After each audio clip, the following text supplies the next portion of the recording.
tertúlia. Meu boa tarde aí para todos e todas. Hoje é dia 26 de agosto de 2012, domingo. O verbete é de número 2398.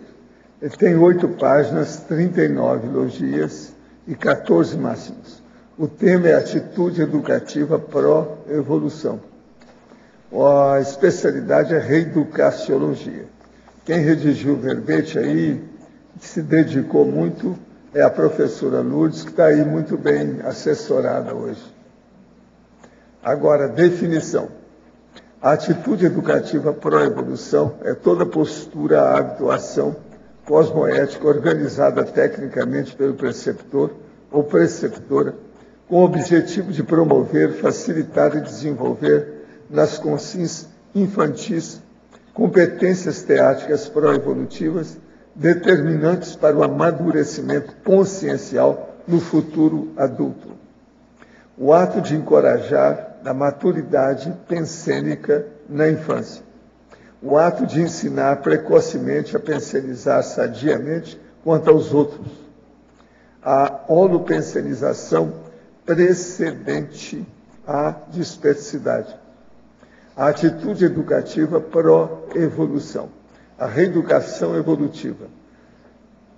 A inteligência evolutiva familiar. A alavancagem da PROEX desde o berço. As declarações de amor sadio dos pais para os filhos, promotoras da autoestima. A aquisição da confiança, da autonomia e da iniciativa nos primeiros anos de vida.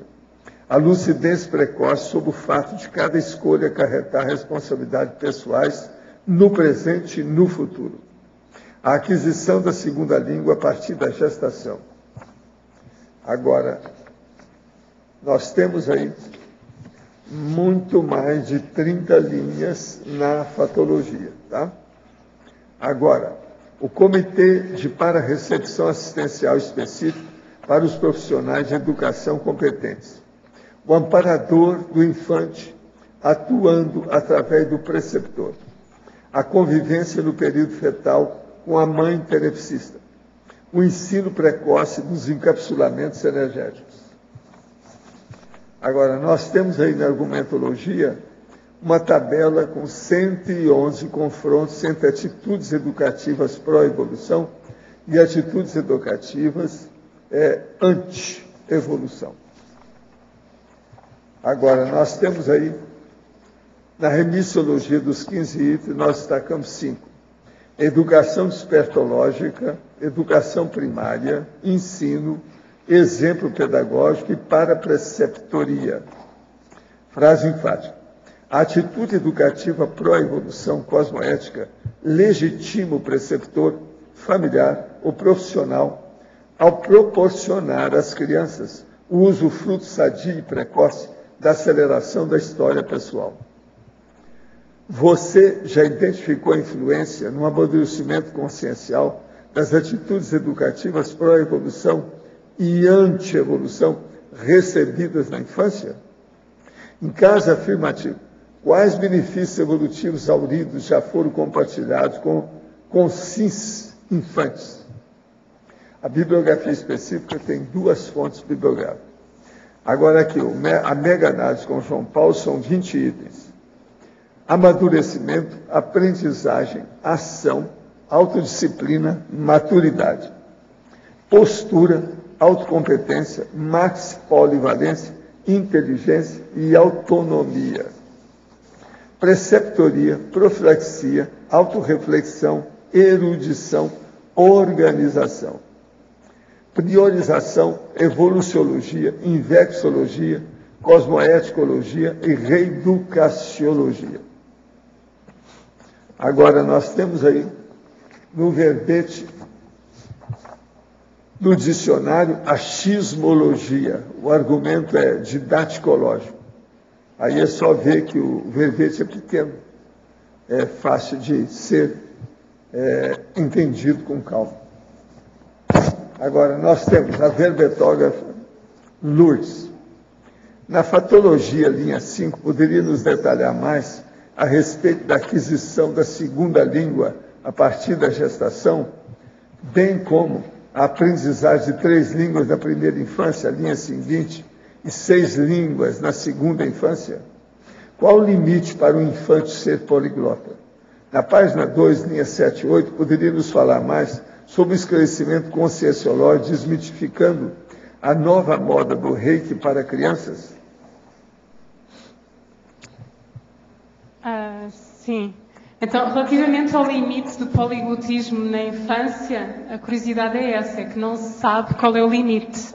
Ou seja, por exemplo, há casos de crianças, estamos a falar antes dos 7 anos de idade, há casos de crianças que tiveram mergulhadas num processo, tinham acesso a 7 línguas e que adquiriram as 7 línguas. Em que situação é que isso às vezes acontece? Na Suíça, por exemplo, em que eles têm 3 línguas oficiais, vamos imaginar, por exemplo, o italiano, o francês e o inglês, e às vezes ainda aprendem o alemão também, 4, e têm, por exemplo, um pai português e uma mãe sueca, e ainda uma avó também descendente húngara. Então há casos de crianças que aprenderam essas várias línguas. Então, daí, quanto mais cedo as crianças aprenderem línguas, melhor. Então, por exemplo, na gestação, o pai fala inglês e a mãe fala português. Ela já vai absorvendo essas línguas. O que é importante? Quais são os fatores que são importantes? É que cada adulto que fala uma determinada língua não fala só aquela língua. Então vamos imaginar, a mãe fala português e o pai fala inglês. Então a mãe só fala português com a criança e o pai só fala inglês. Não é um dia o pai fala inglês e amanhã fala português e depois de amanhã fala inglês. Não, ele só fala aquela língua. E a criança vai perceber que com aquele adulto é uma determinada sintaxe. Com o outro adulto é outra sintaxe. Okay. Relativamente ao Reiki para crianças, é assim, está agora muito na moda, principalmente em Portugal, o Reiki para crianças, e é importante desmistificar isso, porque a mensagem que é passada é que a criança precisa de uma iniciação para receber a energia do cosmos. Então é importante desmistificar a criança que ela não precisa de uma iniciação para transmitir energia. Então a ideia é essa, é desmistificar esta questão do Reiki para crianças. Pela segunda vez, a verbetógrafa presenteia a área de educação infantil, os preceptores, cuidadores e demais consciências e instituições com intervenção educativa e reeducativa. Em teoriologia, segunda linha, na teoria das inteligências múltiplas, e em tecnologia, primeira linha, na técnica da tartaruga, pode explicá-las e enquadrá-las no tema do verbete? O que a verbetógrafa, enquanto educadora, faz ou planeia fazer na sua vida intrafísica, na sua no âmbito da conscienciologia, para contribuir mais ainda para a expansão e operacionalização do conhecimento inerente ao verbete em defesa? Cada consciência poderá deter mais do que uma senha evolutiva? Se sim, pode dar exemplo de senhas evolutivas mais ou menos comuns? Ora bem, estou começando aqui pela teoria das inteligências múltiplas. Então é de que nós, é uma das teorias de que nós não temos só uma inteligência, e isso até na enciclopédia o professor Valdo apresenta isso também, hoje já é conhecido. Então nós temos de ter, por exemplo, a inteligência intelectual, a inteligência do pé, a inteligência musical, então várias inteligências. Relativamente aqui à técnica da tartaruga, é uma técnica usada na cognitivo-comportamental para ajudar, já tem alguns anos esta técnica, é para ajudar a criança ainda na primeira infância a adquirir o autocontrole. Podem procurar no Google, se colocarem mesmo a técnica da tartaruga para crianças, encontram, mas a ideia base é quando a criança ali nos 2, 3 anos, ela se irrita, ainda não controla essas emoções altamente bélicas que este corpo de soma, de bicho, animal, que nós trazemos ainda tem muita belicismo, não é? Porque durante milhares de anos usávamos a agressividade para nos defendermos e para sobrevivermos. Então a criança com 2 anos ainda traz essa a tendência agressiva. Então usa-se a técnica da tartaruga, onde se ensina a criança a respirar fundo, e ela vai imitar uma tartaruga, ela vai se agachar, vai colocar os braços à volta dela. As crianças gostam muito de imitar bichinhos, e ela vai respirar fundo e aprender a autocontrolar-se. Agora, atenção, Só se vai fazer isso se a criança gostar e se for bom para ela. Porque se ela tiver muita raiva, é bom deixá-la descarregar a raiva. Como é que ela vai descarregar a raiva? Sabendo os 3 limites. Quais são os 3 limites? Que ela não pode fazer mal a ela, ou mal à saúde dela, mal a alguém, ou à saúde de alguém, nem partir algum objeto. Então, se ela quiser para o canto das almofadas e descarregar, pode descarregar à vontade. Estamos a falar de crianças de 2, 3 anos de idade. Qual eram as outras questões? A outra questão aí é da de Lisboa, que está perguntando, tá? O problema é o seguinte, enquanto educadora, faz ou planeia na sua vida, o que você pretende? Sim, é assim, já estou fazendo, não é?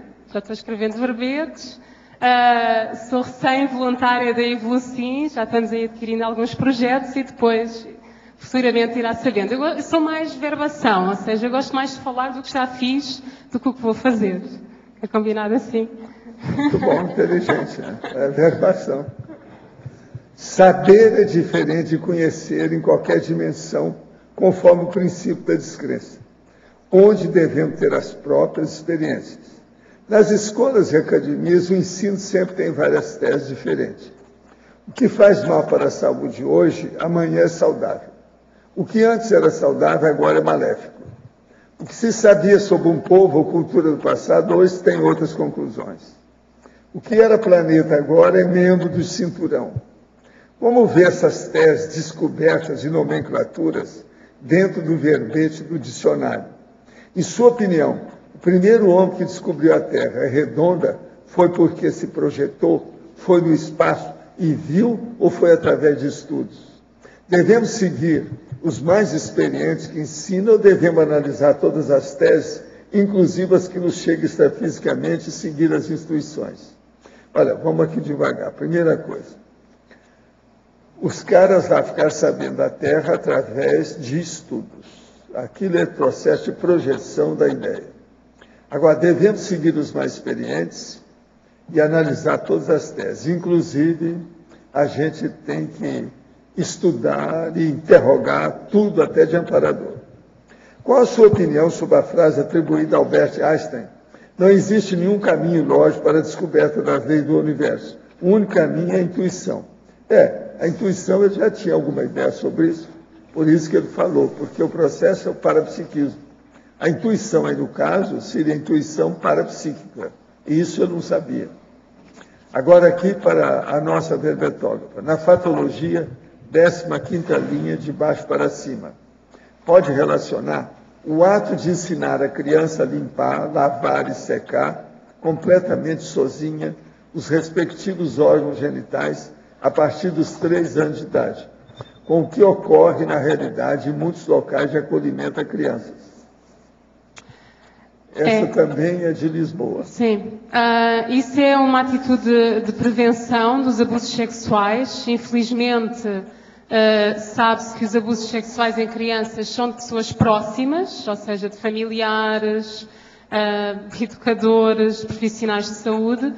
Ou seja, as pessoas que, infelizmente, devido a patologias, querem abusar de crianças, elas tentam se aproximar de crianças, ou trabalhar na área, ou perceber quais as crianças próximas da família que são mais vulneráveis. E há uma questão, que é a questão da higiene, não é? Onde aí realmente as crianças são vulneráveis. Então, aqui os educadores e os pais devem ter uma atitude preventiva e não protetora, ou seja, assim que a criança tem a capacidade, com as suas mãos, tem braços e mãos para acessar os seus órgãos genitais, a partir dos 3 anos, ela deve logo começar a aprender a limpar, secar e lavar-se nestes órgãos e saber que só ela é que deve lá tocar e que mais ninguém o deve fazer. Porquê? Porque aí se vier lá um tio, um primo ou um professor que se voluntaria de uma forma muito simpática para levar a criança à casa de banho, ao banheiro, e se voluntariar para lhe tocar nos órgãos genitais, ela já vai saber dizer que não. Se os pais, por ignorância, continuarem por forma protetora, como às vezes acontece, até aos 5, 6, 7 anos de idade ainda, a limparem os órgãos genitais da criança, se esse tal primo, tio, educador, se voluntariar para secar então os órgãos genitais da criança, a criança não vai perceber que isso está errado e vai deixar que aconteça. E ela não vai perceber os limites do que é um ato higiênico ou um ato de abuso, só muito mais tarde. Então é importante aqui haver prevenção e dar autonomia à criança. As crianças têm capacidade. Eu trabalho inclusive até na área da deficiência. Há crianças com deficiência mental que, se forem ensinadas com 3, 4 anos, conseguem fazê-lo. Por isso uma criança com inteligência normal também o consegue. Na fatologia, página 2, terceira linha. A palavra adultícia não está sendo usada impropriamente. Soa mais como malícia. Não seria melhor usar adultice? Eu passo patologia, isso para a página Rosa 2, Nada. terceira linha. Passo essa questão para a Rosa Nada, porque sinceramente não sei. Na adultice ou na adultice? Eu acho que não tem nada demais nisso. Está tudo certo. Porque aqui a ideia é a profilaxia das disfunções afetivas no adulto. Exatamente. Ou seja... Agora aqui, na tabelologia, página 4, por que usou 101 itens e não 100? Esse implicou, hein, você. É o mesmo. Porque 101 e não 100. Tem várias respostas. Então é assim, a história desta por tabela... 101 razões. Não é assim que o povo gosta de falar? Podia ser 112, né? Não, ou seja, não é obrigatório fazer 100. Mas já agora aproveita aí então ficou difícil de cortar uma. Ficou. Houve uma altura que já não dava mais, já não conseguia cortar mais. Eu quando acabei esta tabela era de volta de 150. Só para ter ideia, eu usei neste verbete a técnica das 50 vezes mais. Aliás, ela surgiu, foi um desafio do meu companheiro, o Alexandre, que eu tinha feito o verbete no início de uma forma muito simples, e ele disse assim, tu consegues muito melhor, por que não fazes uma tabela ao estilo da dieta frutariana? Eu, calma, que são mais de 400 frutas. Mas aí, numa inspiração, eu fiz cerca de 150 atitudes educativas para a evolução. Depois, achei que era importante fazer o contraponto, fiz cerca de 150 atitudes educativas anti-evolução e ainda fiz, e aqui já apresentando, porque eu tenho um sentido muito prático e para quem trabalha com crianças temos de ser práticos. Então eu quando fiz a tabela, lá em casa, no Excel, eu fiz ao lado, no meu computador eu fiz mais uma coluna de cada lado, onde para cada item eu tenho uma atividade prática que então os educadores ou os pais podem fazer com a criança para desenvolver cada uma destas atitudes.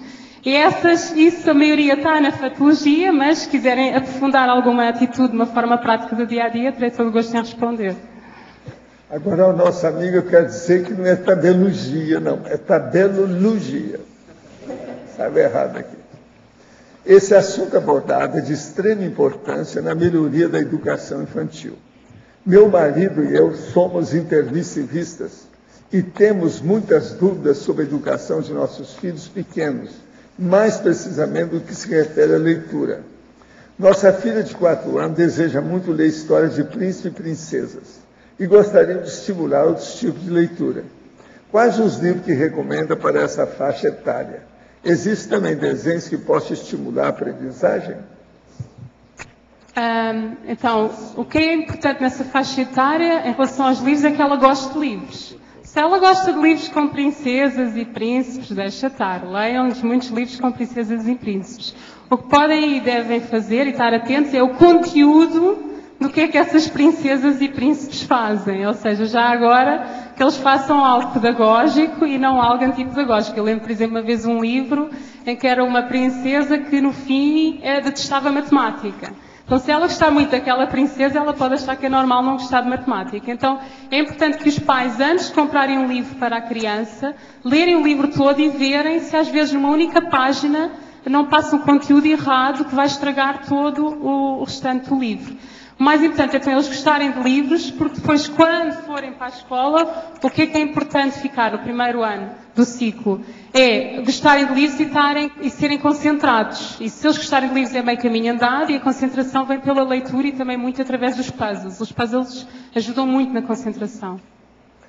O senhor poderia aprofundar um pouco mais sobre as relações entre os fenômenos de hiperatividade, as extrapolações parapsíquicas, reverberando na realização da Max Proex grupal, tudo isso baseado na descrenciologia.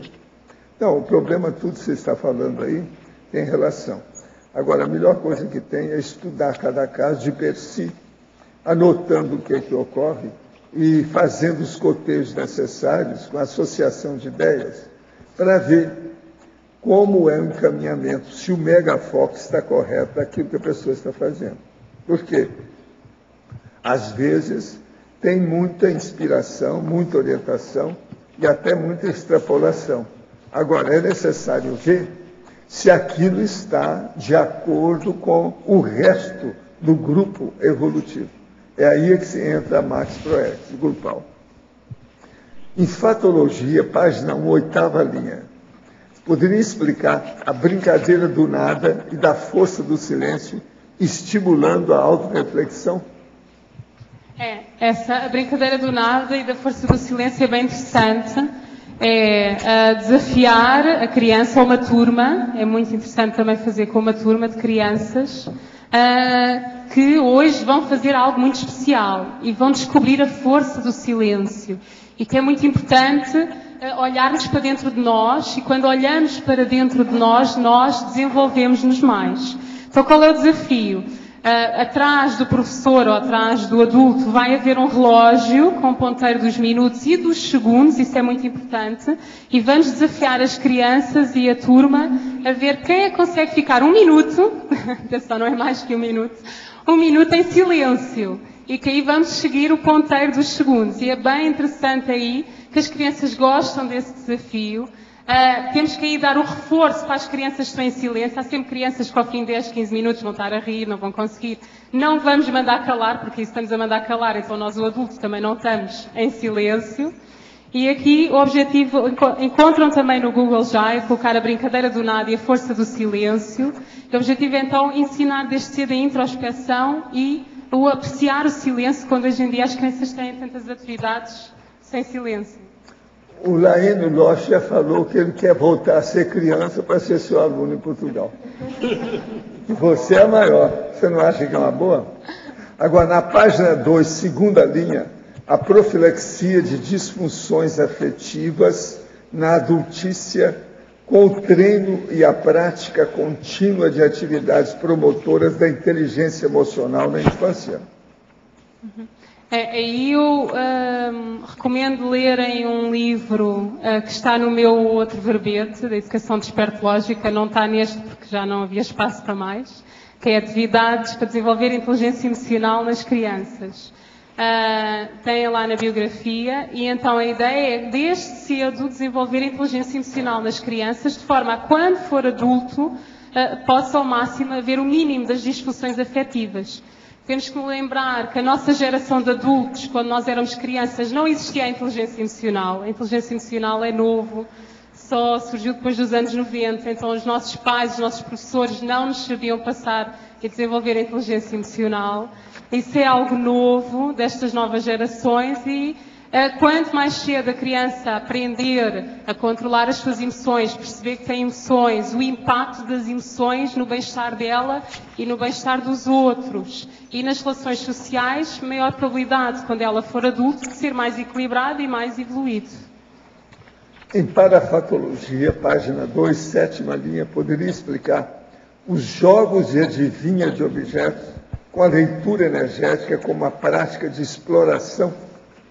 Eu que inspirei-me na dinâmica parapsíquica das crianças e adolescentes, realizada aqui no centro do CAEC, no CAEC, aos sábados de manhã, dirigido pela Lilian Zolati e Moacir. E a ideia é fazer jogos de adivinha, então vamos ter caixas, cada caixa tem um determinado objeto e eles vão ter, sem saber, com a caixa está tapada, enviar energia, receber energia e tentar adivinhar o que está lá dentro. Bem simples, bem divertido, como as crianças gostam, e é isso a ideia. E às vezes eu assisti a algumas dinâmicas, há alguns anos atrás, e é bem curioso que eles têm uma porcentagem maior de adivinhação dos objetos do que os adultos. Agora, eu queria falar para vocês sobre as pontuações do Dia da Saúde na OIC, o período da manhã de hoje. Atendimentos, 90 pessoas. Consciência terapia, 3. bioenergoterapia, 2. Profissionais da OIC, 18. Estantes, 21. Voluntários, 36. Veículos, 53. Que movimento, hein? Impressionante, hein? Vocês entenderam bem, né, o que eu estou falando? Agora é o dia da saúde, a ação em saúde consciencial amanhã. E aqui nós temos sobre as atividades, o responsável, o horário e a duração. Fora de série. Valdo, é importante a gente salientar que esse foi só o período da manhã. A partir de 2h30 estaremos lá novamente até às 5. Continua tudo. Com mais atividades. Quem é que está aí, né? Marcando o passo, ou alquebrado, ou alquebrado acima do pescoço, que é o pior que tem. E tal. Hoje ainda tem mais, né? Vale a pena. Agora, gente, aqui tem o convite sobre o manual de verbetografia. A Editares tem a satisfação de convidar para o lançamento do livro da autora e organizadora Rosa Nada, Manual de Verbetografia da Enciclopédia da Conscienciologia. 1º de setembro de 2012. É daqui 5 dias, né? Sábado, 12h30 às 14h30. No Tertuliado, por incrível que pareça, é aqui. Tá certo? É a Rua da Cosmoética, 1511, tá certo? Foz do Iguaçu. Agora, está um convite todo formal, sério, e até com envelope azul, tudo azul aqui no caso. Agora, lançamento do livro Manual de Verbetografia da Enciclopédia. Com imensa satisfação que os editores da Editares, quer dizer, Editares convidam os tertulianos e teletertulianos para o lançamento do livro. Agora, nesse dia, a autora irá debater o verbete, autoinclusão verbetográfica. Contamos com a sua presença nessa conquista evolutiva grupal. Está vendo? Agora aqui, Campus CAEC, Associação Internacional de Centros de Autoestudo da Conscienciologia, convocação Assembleia Geral Ordinária. Pela presente convocação, todos os associados do CAEC foram convidados para se reunir em Assembleia Geral Ordinária. É no dia 26, hoje, no auditório do CAEC, às 18h30. O que é que vai? Vão deliberar sobre os seguintes assuntos. Detalhamento e aprovação das contas 2011.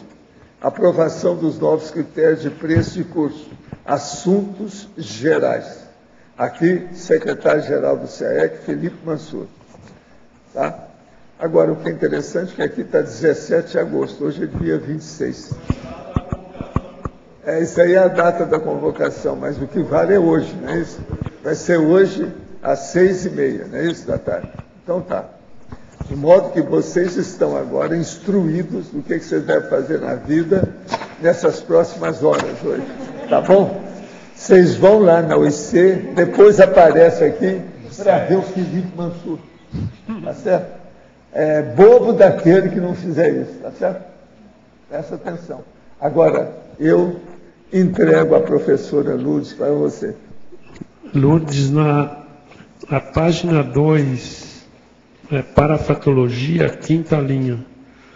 A leitura de histórias de embalar indutoras de projeções conscienciais lúcidas rememoradas. Sim. Então, aqui a ideia é quando a criança vai adormecer, é muito bom ler histórias, isso já se sabe. Claro que tem que ter atenção que as histórias vão induzir bons sonhos e não histórias que vão induzir pesadelos, mas já agora, em vez de lermos só histórias, porque não lermos histórias em que quem está na história volite, saia fora do corpo. Eu, por exemplo, experimentei ao fazer este verbete, este e o outro, ler o Boa Noite Universo, ir para a cama, deitar-me na cama e, na hora de adormecer a ler o Boa Noite Universo, que é um livro da Conscienciologia para crianças. E olhem que resultou. Eu tive várias projeções lúcidas rememoradas só estar a ler aquele livro que é para crianças. Tenho também uma amiga lá em Portugal que lê o diário do professor Valdo. Ela escolhe várias histórias que sejam mais interessantes para a filha de 12, 13 anos de idade E antes da criança, quando já está na cama a adormecer, ela lê para a filha histórias do Diário de Projeções do professor Valde. Então é interessante aí escolhermos bem o que é que vamos ler para a criança antes dela adormecer. Agora, na fatologia, a página 1, né? Na 7ª linha, a análise dos livros de filosofia para crianças. Uma criança já pode virar filósofo? Pode e deve, né? Pode e deve. Na então, teoria. Mas pode responder ela. Por exemplo, se a Conscienciologia não tivesse aqui a placa "não acredite em nada, tenha as suas próprias experiências", eu não gostava nada que as crianças entrassem aqui dentro. Ou seja, porque tinha receio que às vezes, sem quererem, quisessem induzir na criança a Conscienciologia. A ideia não é essa. A criança deve ter sido crítico desde cedo. Então é muito importante estimular na criança o não acredite, tenha a sua experiência, questione, duvide, pensa. Então há livros de filosofia para crianças onde, por exemplo, tem a paz e a guerra, o dinheiro e o trabalho, o ser chefe e ser empregado. É só pesquisar também nas livrarias. Então, e a ideia aqui é educar através da pergunta e não através da afirmação. Fazer questões à criança que lhe desenvolvam aqui o pensamento crítico, se o Lógica aqui quiser aproveitar e falar agora. Então é muito importante desde cedo induzir o pensamento, incentivar o pensamento crítico. Tá, ok, obrigado. Só aproveitar, tem hoje uma escola que trabalha justamente com filosofia para crianças, que é do Matthew Lipman, que é filosofia para crianças. Isso tem no Brasil, mas foi desencadeado a partir dos Estados Unidos. Ele era um professor universitário e via que os alunos chegavam com uma carência muito grande do ponto de vista das habilidades referentes à filosofia, o filosofar em si, não conhecendo a história da filosofia. E aí ele desenvolveu todo um material para crianças, a partir de 7 anos, 6, 7, 8 anos, no sentido de desenvolver certas competências de filosofia já para criança. E isso hoje se espalhou pelo mundo. Agora, para ensinar, deve ter toda uma didática adaptativa aí, né? Deve ter. Até pergunto para a Lourdes, porque quando eu falei se a criança pode ser filósofa, foi só um recheio aqui. Lógico que pode ser filósofa, mas essa didática, né, de como ensinar a filosofia, porque tem que ser adaptado à criança. Né? Claro, tudo tem que ser adaptado à criança e tudo. E aqui é importante, eu refiro aqui, deixar já bem claro na página 7, no fim da tabela, que eu fiz esta tabela com 101 itens e pensei, bem, eu não quero assustar ninguém nem acelerar nada. Então tem aqui uma expressão que é ritmo. Vale ressaltar a importância da educação para a evolução ser aplicada ao ritmo e capacidade de aprendizagem da criança, sem pressas e expectativas. A consciência portadora do sono infante precisa sentir-se aceite incondicionalmente pelos progenitores e educadores. Então, aqui esta proposta educativa é devagar, ou seja, é o educador e os pais terem uma visão de conjunto, mas sem pressas, a um ritmo, um pouco de cada vez, um pouco de cada uma das áreas educativas e ao ritmo da criança. Lourdes, Sim. Tudo bom. Na sua tabela, o número 32, você disse que podia pedir para você indicar uma atividade. Eu fiquei curiosa, qual seria a atividade que você aplicaria, sugeriria para fazer com a criança, para que ela fizesse a distinção entre a harmonia existencial e a pseudo-harmonia? Como é que você chega nisso? Então, por exemplo, começando desde cedo, dos 2 anos de idade, aquele exemplo que eu dei da técnica da tartaruga. Então, ensinar a criança desde cedo a autocontrolar-se. Mas temos que perceber se ela está mesmo a autocontrolar-se. Se ela estiver mesmo a sentir-se bem com a técnica, ótimo. Mas se ela estiver, por exemplo, lá a fazer a técnica da tartaruga, mas está toda nervosa por dentro, ou seja, aparentemente ela está... por fora parece que está em harmonia, mas por dentro ela está toda nervosa. Então isto é uma pseudo-harmonia. Então, e nós vamos, e vai num crescendo. Então, ir ensinando à criança técnicas de relaxamento, de ir para, falei isso no verbete anterior, ir para a cadeira da reflexão e não a cadeira do castigo. Quando nós dizemos à criança, olha, tu acabaste de bater num colega teu, tu vais para aquela cadeira refletir sobre o que fizeste, com calma e respirar fundo. Não é nenhum castigo, ela vai refletir. Então aqui nós estamos a incentivar essa tal harmonia. Se eu obrigar a criança e disser, tu vais para aquela cadeira, acalmar-te, vais para a cadeira do castigo e vais-te ali acalmar à força. Então ela vai para ser que está calma, mas ela por dentro está toda nervosa, é a tal pseudo-harmonia. Os adultos ficam contentes porque ela parece que está calma, mas ela não está. Essa é a ideia. Sim. Para dizer pelo verbete, realmente está excelente. Eu queria destacar, não sei se você chegou a falar aqui, vejo que essa tabela com os 101 itens, ela dá muitas diretrizes para a elaboração de currículo dentro da educação, né, dentro do currículo. Nós observamos, eu não sei como é em Portugal, mas talvez tenha alguns dos problemas que nós temos no Brasil, boa parte dos países, que é um currículo no qual muitos dos conteúdos são inadequados, impróprios ou impertinentes, a gente pode dizer assim. Quer dizer, muitos dos conteúdos que seriam de maior relevância para a vida da pessoa, acaba a criança não estudando. A gente vê até pela nossa, muito do que a gente estudou não tem tanta utilidade como outros elementos que a gente já poderia estudar já, pelo menos na adolescência.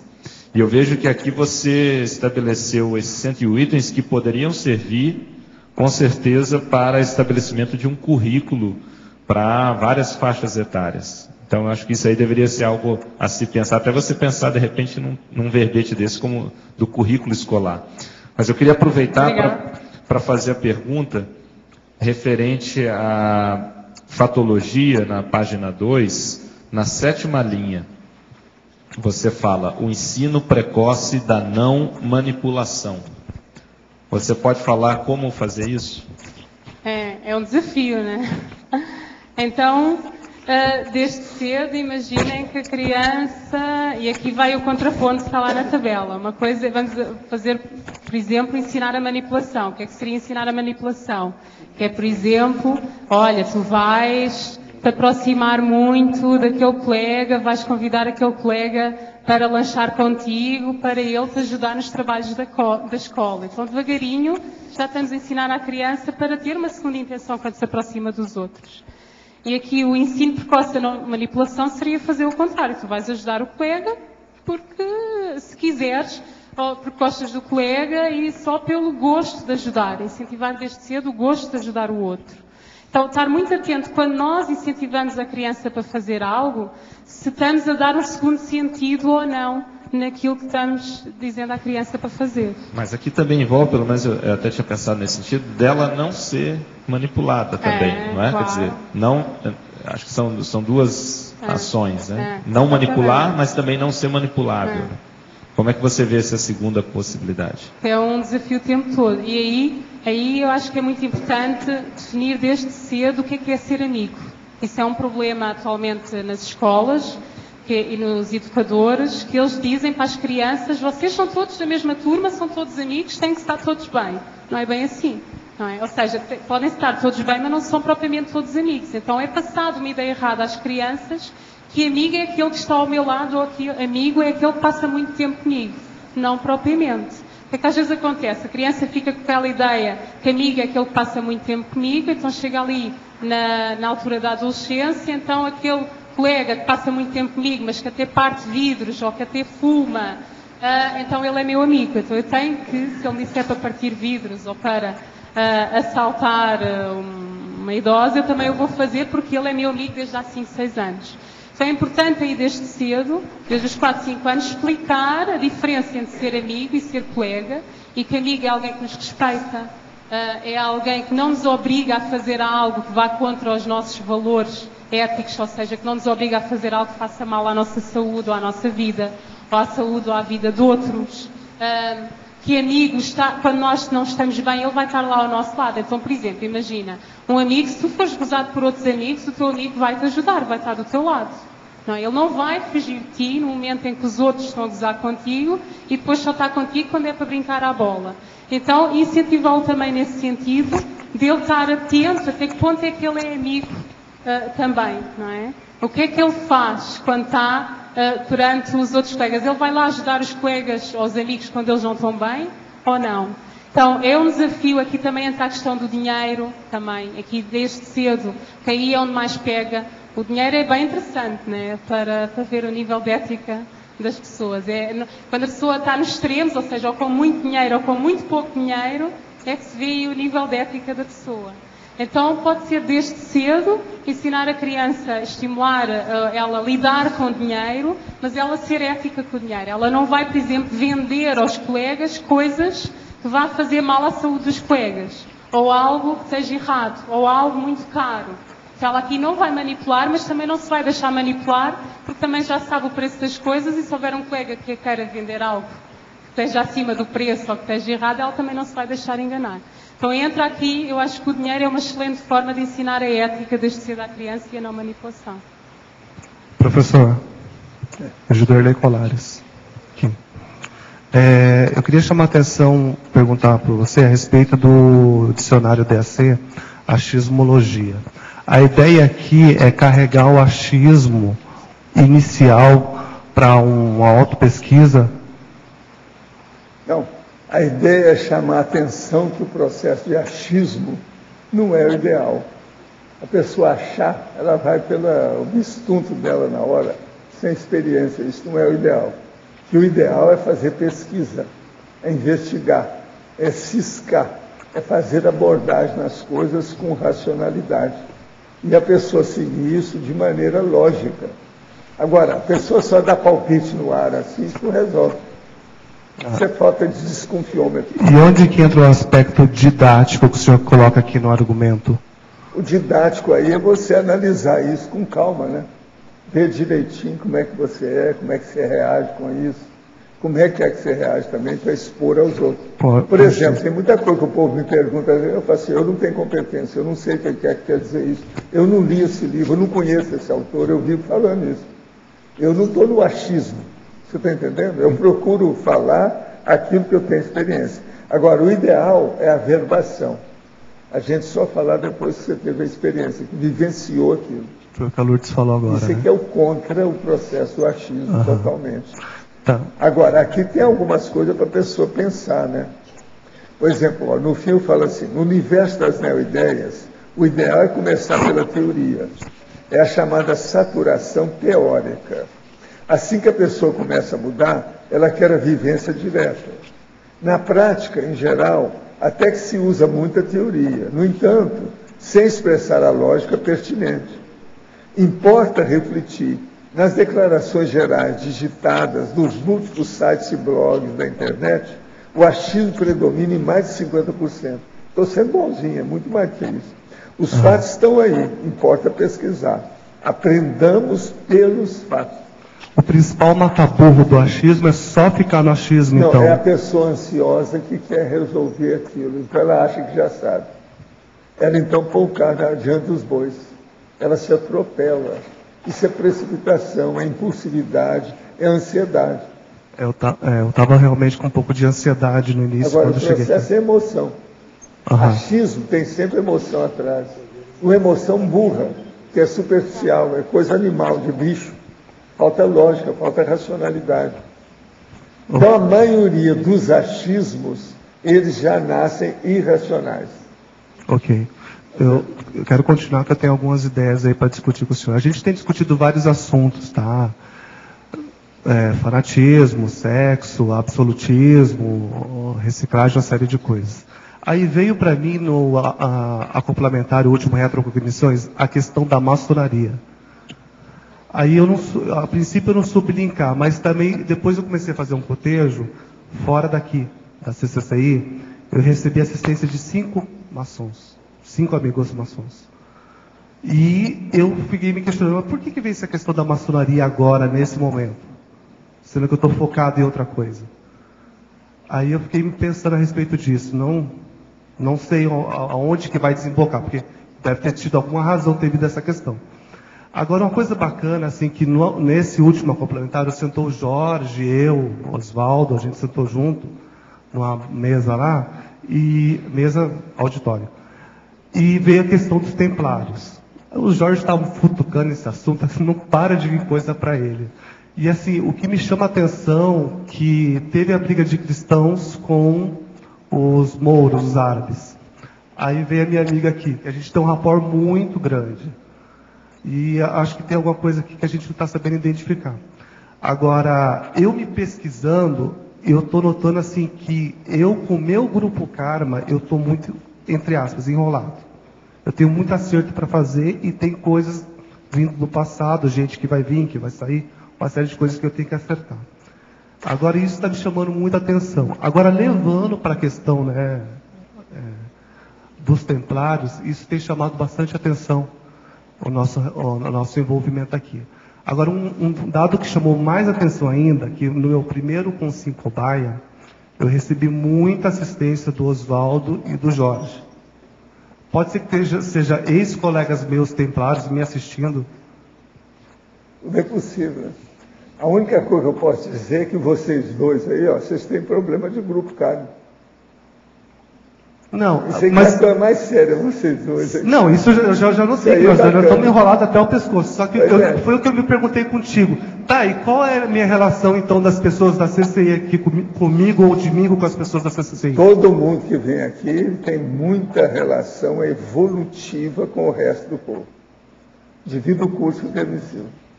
Você reconhece que você fez o curso intermissivo, não reconhece? Sim. Mas que você, se deixar, você fica... eu fui belicista, isso... Você é instável dentro do processo, você tem que fixar. Sim, sim. Entende? O problema todo é esse. Fixação. Não, o momento que eu fixar todas as demandas da minha vida, eu vou render por 5, por 10, por 20, sei lá. Pois é. Agora, isso você, o que é bom é que você pesquisa, você questiona, você quer saber. Isso aí é básico, isso aí é importantíssimo. Agora, uma coisa que chamou muito... Agora, você pode aprender muito com essa dona aí. Ela é fora de série. Mas em quê?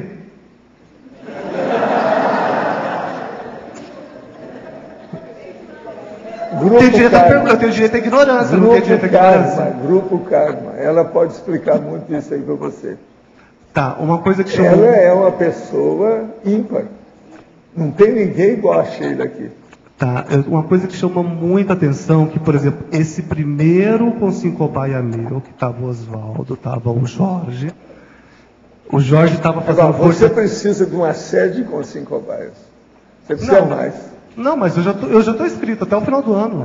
Então tá eu estou fazendo todos até o final do ano, desde o primeiro. Agora, é preciso falar com a turma para levar água para lá, no dia de Consim Cobaia. Não, o campo lá esquentou. Agora deixa eu retornar um ponto.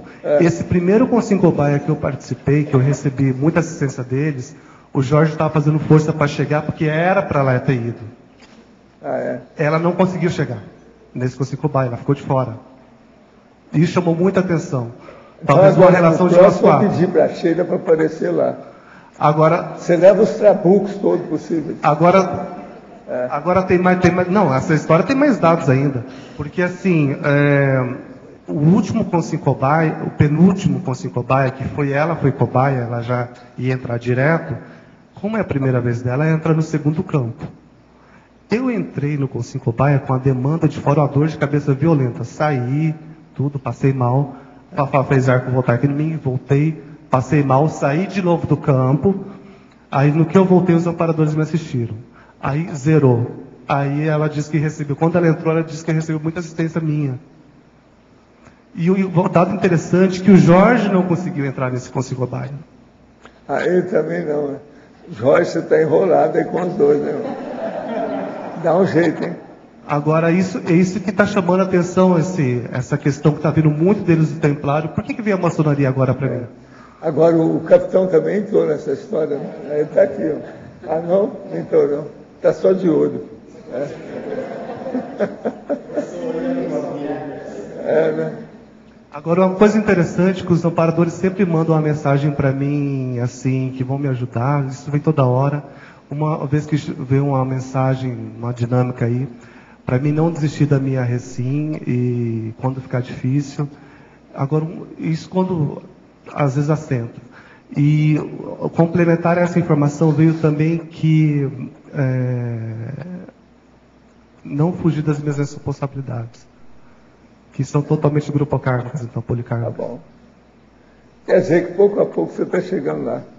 Tá, e eu estou notando, parece está sendo meio que didático quase, porque assim, eu avanço um passo, ou 2 passos, me dá uma motivação, veio outra informação nova aqui, puxo o tapete, eu dou mais 2 passos. Vem... Agora, no fim, a gente pede para o George Washington dar uma geral, para a gente saber a sua solução, como é que foi. Você vai dar o diagnóstico final sobre ele depois. Ah, você já falou. Ah, é? Vamos ver o que é que dá com isso. Fala as verdades. Vou jogar um morteiro daqui para ir. Ó, o professor está falando, fala umas verdades. Ó. Tem que falar já falei. Verdade. Falei, tá vendo? Não, eu não quero ficar aqui, eu já te falei, não é a primeira George vez. fala na cara. Estou sincronizado com o mestre aqui. Ó. Ele é diretamente do Pentágono. George Nós dois, ó, sincronizado aqui. Agora aqui, para a professora Lourdes. Enfatologia, página 1, final da primeira linha. Poderia comentar a inteligência evolutiva familiar? Isso é o que eu gostava de ter ao máximo na próxima vida, né, também. Mas inteligência evolutiva familiar, então, qual é, na nossa família, o foco na evolução? Ou seja, ou na família, qual é o foco de evolução? Uma família que está virada para a evolução ou não para a estagnação? Então, é este o lançamento, não é?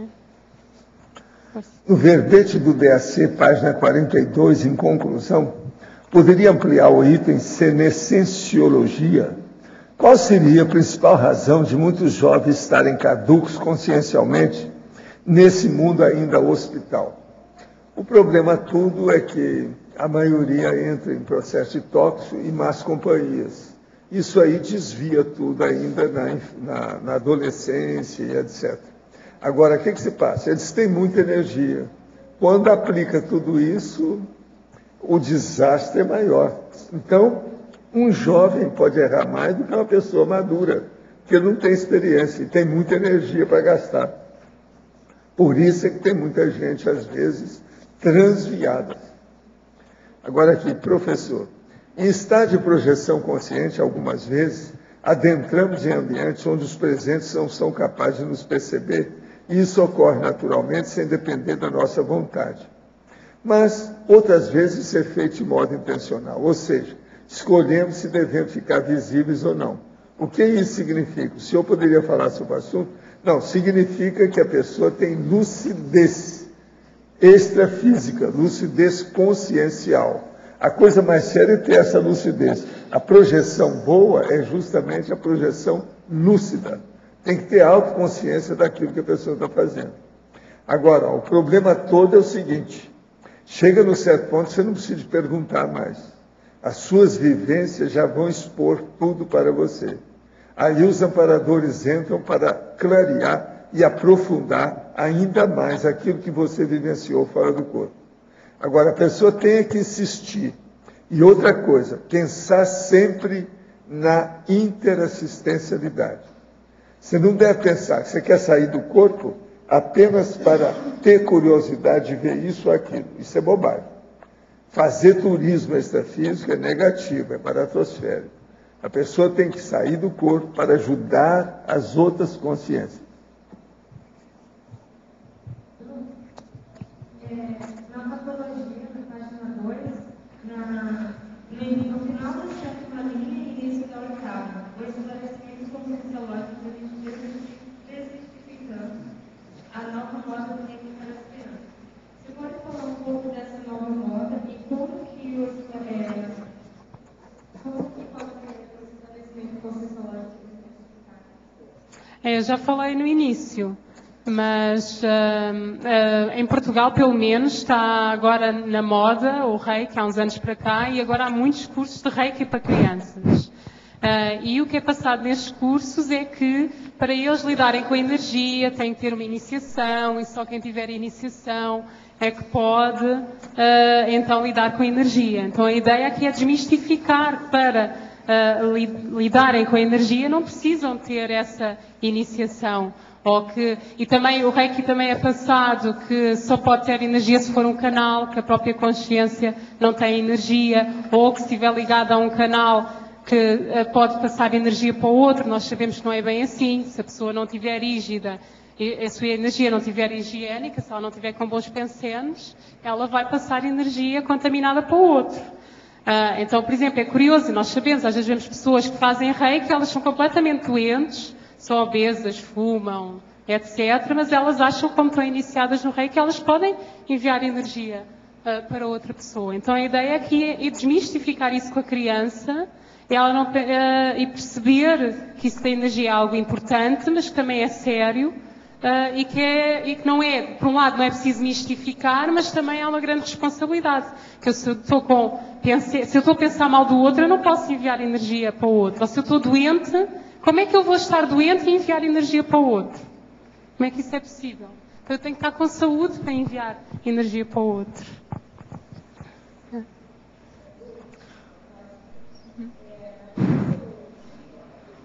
Liga o microfone. Quando você começa a falar de dactopensenidade e vai até a penúltima linha, pode ser até a última. Esse pensamento, tudo que você colocou aqui me fez lembrar o método da Anne Sullivan em relação à educação da Helen Keller. Né? Ela não, apesar da Helen Keller ser deficiente, ela aproveitou a parte de maturidade, ela não infantilizou a didática, né? E foi dessa forma que ela conseguiu que a Helen recuperasse os seus coins. Acho muito interessante essa sua didática. E eu fiquei pensando, se ambas estivessem aqui, tanto a Anne Sullivan como a Helen Keller, dariam os parabéns a você, e eu dou no lugar dela. Porque realmente o seu verbete está muito bom mesmo. Tá? Obrigada. E é curioso que a Anne Sullivan, eu costumo dizer que ela estava mais de 100 anos à frente como professora. Porque, por exemplo, eu trabalho na área da deficiência e nós vemos que há muitos educadores de crianças deficientes que não incentivam a independência. Então acham que só porque a criança tem um problema nas pernas que então precisam de lhe dar comida à boca. Ela tem mãos, ela pode comer sozinha. Ou só porque é cega que ela não pode tomar banho sozinha. Então, nós conseguiríamos tomar banho no escuro. Então, pode-se e deve-se desde cedo incentivar a criança com deficiência a ter a higiene básica, a saber se alimentar, a tratar bem os outros. Também isso é outro problema ainda na área da deficiência, só porque a criança é deficiente, então ela pode maltratar e ser agressiva, porque coitadinha, ela é deficiente, ela bate e ninguém diz nada porque coitadinha é deficiente. Não pode. Então ela tem que perceber que ela não tem o direito de maltratar o outro, não interessa se tem deficiência ou se não tem. E eles aprendem. Ok? A criança aprende. Claro, se é deficiência mental o desafio é maior, mas se é deficiência visual, auditiva ou física, ela rapidamente percebe, tal como uma criança que não tem deficiência, que realmente ela não pode maltratar o outro.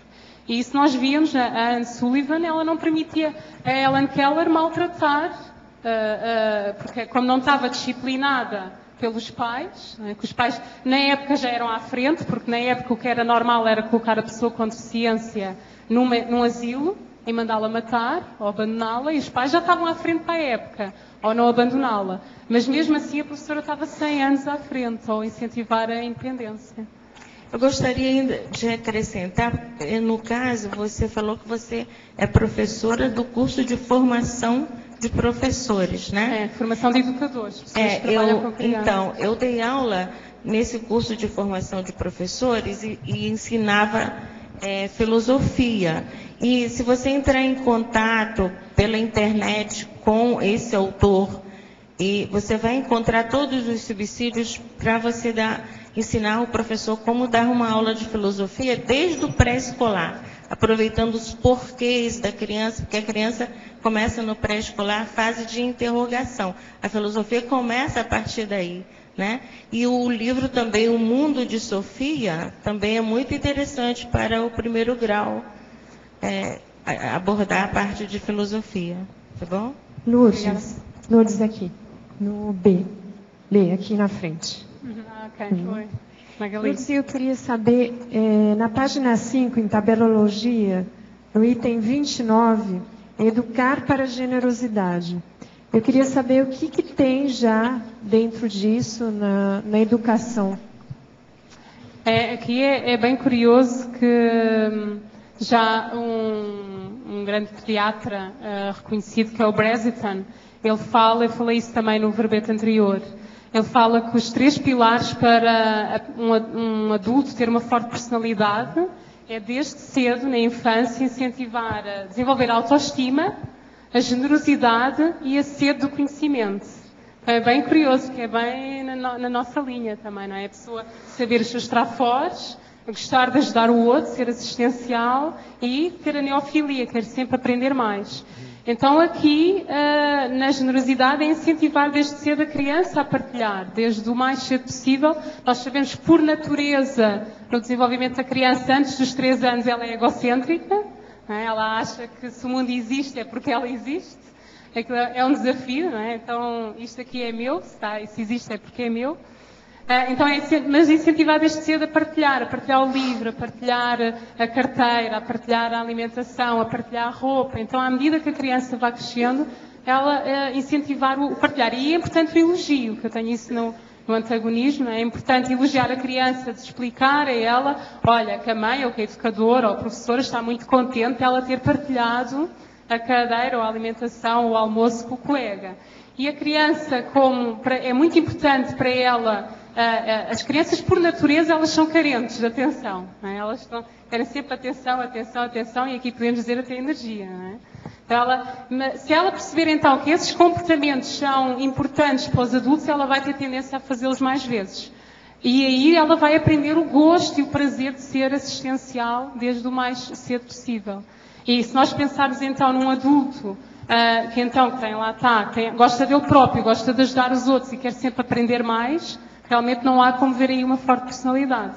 Por outro lado, se incentivarmos a criança, estamos aqui ao contraponto, na mesquinhez, a ser mesquinha, que não vai dividir nada, não vai, até os cêntimos ela vai controlar, não vai emprestar o lápis ao colega. Então, isto em adulto, quando ela quiser desenvolver a assistencialidade, vai ser um desafio.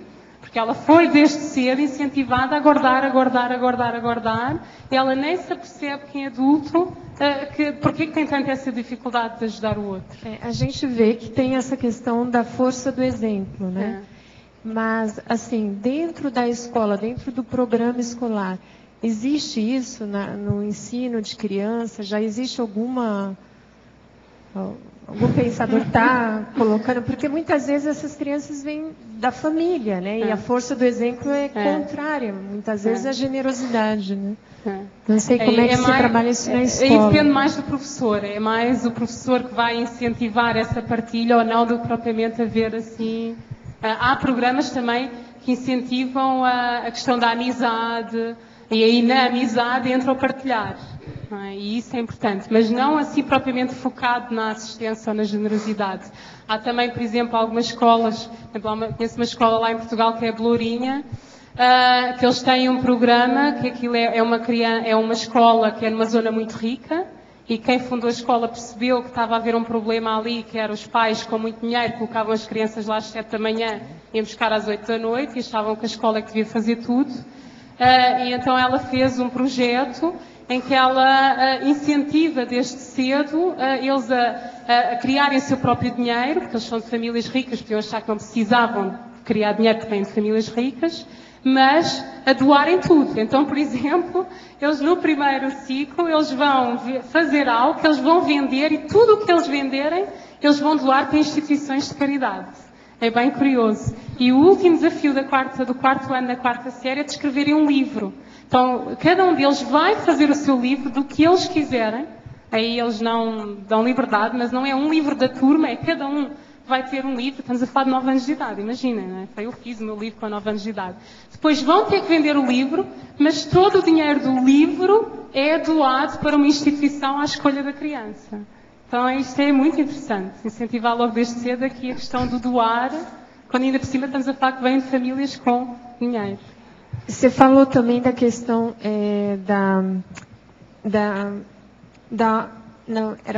não da autoestima, mas acho que você falou também do autodesenvolvimento da criança, da autonomia dela. Você vê alguns programas também dentro da educação em Portugal que desenvolva a autonomia das crianças? Há programas, por exemplo, há um interessante que é o Whitescope, não é de Portugal, é americano, que é bem interessante, que eles têm o programa que é planear, fazer, rever. Então a criança, quando vai para a escola de manhã, ela vai, na pré-escola, estamos a falar de pré-escola, 4, 5 anos de idade, ela vai decidir o que é que eu vou fazer hoje. Então, ela diz, eu vou para a casinha das bonecas, por exemplo. Ok, está bem, então ela vai para a casinha das bonecas. No fim da manhã, então, ela fez, né? Ela planear, fazer, vai rever. Então, foste para a casinha das bonecas, não, mudei de ideias, fui para o computador. Ok, tudo bem, mas porquê que foste para o computador? Então, ela vai analisar porquê é que ela mudou de ideias, o que é que correu bem, o que é que correu mal. E é curioso que existe um livro que é Educar a Criança, é um livro bem grosso, desse método Whitescope. Então, um estudo que fizeram 20 anos depois dessas crianças, a nível de autonomia é impressionante. Então, as crianças que eles fizeram um programa nos Estados Unidos com bairros pobres, que havia crianças que tinham esse método, planear, fazer, rever, e as outras crianças não tinham. Então, aos cerca dos 20 anos de idade, quem usava esse método, planear, fazer, rever do Whitescope, a taxa de não ir preso era muito mais baixa, a taxa de quem tinha emprego era muito mais alta, a taxa de quem tinha casamentos estáveis era muito mais alta, a taxa de quem tinha ido para o ensino superior era muito mais alta. Então é impressionante. Então é dar autonomia à criança desde cedo que ela é capaz, mas ela tem que planear, fazer e rever aquilo que fez. Aqui na tabela, no item 30, você citou agora a questão de escrever um livro na 4ª série. Seria isso aqui, esse exemplo, poderia ser um exemplo aqui do Educar para GESCOM, você coloca no item 30, seria isso? Exatamente. Desde cedo, não é, vai escrever quando fores adulto. Não, mas escrever já, por que não? Tá. Pode ser do que quiser, pode ser de poemas, pode ser de fotografias, pode ser sobre folhas. Mas ele já fez um livro, ele pode dizer que com 9 anos de idade ele já editou um livro e até vendeu o livro. Não é? E aqui também na fatologia, na 8ª linha, você cita os porquês respondidos sem estresse através de consulta ao dicionário. Você pode comentar? Exatamente. Aí eu até me inspirei em ti, sabes? Numa das tuas tertúlias, em que tu falavas exatamente disso. Né? Daí era iniciativa tua, se não me engano, acho eu, não era? Pronto. Mas eu, por exemplo, eu sou oposto disso. Eu lembro-me quando era criança de eu perguntar aos meus pais, ao meu pai, eu lembro-me de perguntar o que era a palavra stress, e ele ficava muito estressado. Eu não sei, eu estava stress. Vai ao dicionário ver. Não havia dicionários lá em casa, não é? Então, ou até depois havia, mas depois eu também não sabia bem como consultar. Então, aqui a questão, porque não? Ok, boa pergunta, não é? Isso é uma coisa que o adulto tem que pensar. Nós não temos que saber responder tudo à criança. Não há problema nenhum o adulto dizer à criança, eu não sei. E aí vale a pena elogiar a pergunta. Boa pergunta. Sempre me fazem uma pergunta que eu não sei a resposta, eu acho uma pergunta espetacular, porque é algo que eu não tinha pensado. Só elogio, olha, boa pergunta. Vou dizer à criança, olha, boa pergunta. Vamos ver o que é que essa palavra quer dizer. Vamos aqui ao dicionário. Dicionário de papel. Não é? Sei que temos agora muito mais fácil o dicionário de computador, mas antes aprendemos o computador, então vamos ao dicionário de papel. Então a criança vai aprender o gosto de consultar o dicionário. Essa semana lá no Holociclo a gente teve uma visita de 18 jovens, mais ou menos 17 anos, a Isabel que está à frente aí do projeto, e não tinham contato com o dicionário. Pela primeira vez foram pesquisar em dicionário, olhar mais de um dicionário, e teve alguns que acharam muito complicado e outros que, por outro lado, acharam o máximo, que queriam continuar para estudar, porque uma palavra remetia a outra palavra, e eles queriam continuar pesquisando. Né? Fascinante. Agora imagina ganhar esse gosto logo desde cedo. Sim. Professora, algumas pessoas afirmam que Rui Barbosa ressomou como sendo José Bonifácio. Você sabe algo a respeito? Não sei. Nada positivo sobre isso aí. Agora, como fazer uma criança inquieta em sala de aula ficar quieta e se concentrar na matéria sem que seja necessário usar a força ou qualquer tipo de repressão? Idade. Não está falando. Essa é que é a diferença, né? Então precisamos saber se estamos a falar de 4 anos, de 7 anos, de 8 anos, de 12 anos. Aí é importante também saber o porquê. Porquê que ela está irrequieta? Será que ela dormiu bem? Será que ela precisa de ser vista por um psicólogo e avaliar eventualmente a possibilidade de ser hiperativa ou não? Ou será que ela Se ela é hiperativa. Exatamente. Será que ela está nervosa, está com receio de alguma coisa? Será que ela está com medo do professor? Então, primeiro é fazer a pergunta, porquê? Porquê que ela está nervosa? E depois é perceber se há alguma forma de poder descarregar esses nervos. Então, fazer desporto, ou fazer, por exemplo, se eu explicar aquilo que eu expliquei das crianças de menos de 5, 6 anos de idade, deixá-las ir lá descarregar a raiva nas almofadas. Vamos imaginar uma criança que vem de casa e em casa é só discussão. Okay? É muito stress para uma criança. São sentimentos muito negativos desde cedo para uma criança absorver e conviver. Muito ódio, muita violência em casa, às vezes não precisa de ser física, verbal. É normal que a criança chegue de manhã e ela esteja nervosa e irrequieta. E às vezes não tem nada a ver até com a hiperatividade. Então ela precisa de libertar aquela raiva que não é dela, mas que está dentro dela. E se os professores não lhe derem espaço para isso, ela vai libertar das duas uma. Ou ela liberta a raiva nos colegas, bate nos colegas, ou então ela vai guardar e vai implodir para dentro e isso pode vir a dar doenças psicossomáticas. Quando se nós estivermos lá, como eu costumo dizer, o canto das almofadas, olha, estás a ver este canto aqui podes libertar a raiva à vontade, bate e esperneia à vontade. Agora, uma das coisas mais sérias é saber se ela é muito reprimida em casa. Por isso, quando ela chega na escola, ela quer derrubar o cosmos. Exatamente, exatamente. Então, isso tudo precisa saber. Isso aí a professora não tem que ir na raiz do processo. Exatamente. Aí pensam psicólogos lá na escola, pensa todos os meses, precisamos de um psicólogo, precisamos de um psicólogo, precisamos de um psicólogo. Isso é de um centro de saúde em Portugal, que eles não tinham lá psicólogos suficientes, eles durante todos os meses pediam psicólogo e ao fim de 2 anos vieram mais psicólogos lá para o centro de saúde. Então peçam um apoio. Os professores também não têm que saber fazer tudo e têm que saber que o papel deles é ensinar e que há outras necessidades que as crianças têm e que deve ser feita por outros profissionais. E daí tem que escrever, não é falar, escrever, precisam desses profissionais. Agora tem um jovem aí que é o Jorge, pode falar. Professor, eu fiquei sabendo que hoje pela manhã o senhor falou do Marco Aurélio, imperador de Roma, não foi? Alguma coisa a respeito disso? Para alguns aqui. E aí é o seguinte, eu li a respeito que ele era adepto da filosofia do estoicismo, do Zenão de Sítio. Tá certo. O senhor pode falar alguma coisa a respeito? Eu também falar nisso. Estoicismo, quem conhece filosofia, o que você sabe sobre tem essa questão da ética. Estoicismo do Marco Aurélio. Que ele fala da lógica, da ética, da virtude. Não, ele deixou muitas máximas escritas. Tem muita coisa nos livros aí, no dicionário de máxima, de provérbios, de anexins, que o Marco Aurélio deixou. Ele era um pensador, mas ao mesmo tempo era um político e líder. Agora, eles acabaram com ele. Foi aí que deu problema com o Império Romano. Agora, ele errou em algumas coisas na condução política do Império Romano. Agora, tudo devido às tribos, que havia muita tribo no lugar. Então, ele queria que aquilo tudo se reunisse. De vez em quando, ele reunia aquele povo todo. Isso aí, com o tempo, criou problema para ele.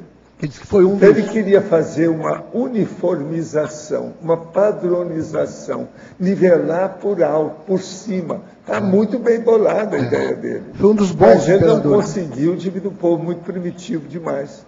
Isso tudo era o Império Romano. Agora, outra coisa, ele queria estender o Império Romano para ser uma coisa só. Eles não entenderam bem isso, porque queriam brigar entre eles. Foi por isso que o Império Romano caiu. Agora, essa questão do estoicismo, essa filosofia, tem alguns pontos que até convergem com a Conscienciologia, que são da virtude, da ética, da lógica. Né? É a ataraxia. Ataraxia. Leva em conta a imperturbabilidade, né? Isso. Extinção das paixões. Das paixões terrenas. E aplicada ao sábio, mas eu estou isso. O que faltou com eles foi a cosmoética e a discrenciologia. Não, digo na questão que já faz algum tempo, né? Naquela ocasião a situação era brava. Não, O Império Romano é difícil. Eu estou dizendo a questão do Zenão de Sítio. O senhor não, pelo menos eu não me lembro de eu ter comentado dele. O senhor tem uma opinião formada dele também, não? Do filósofo? Foi um precursor.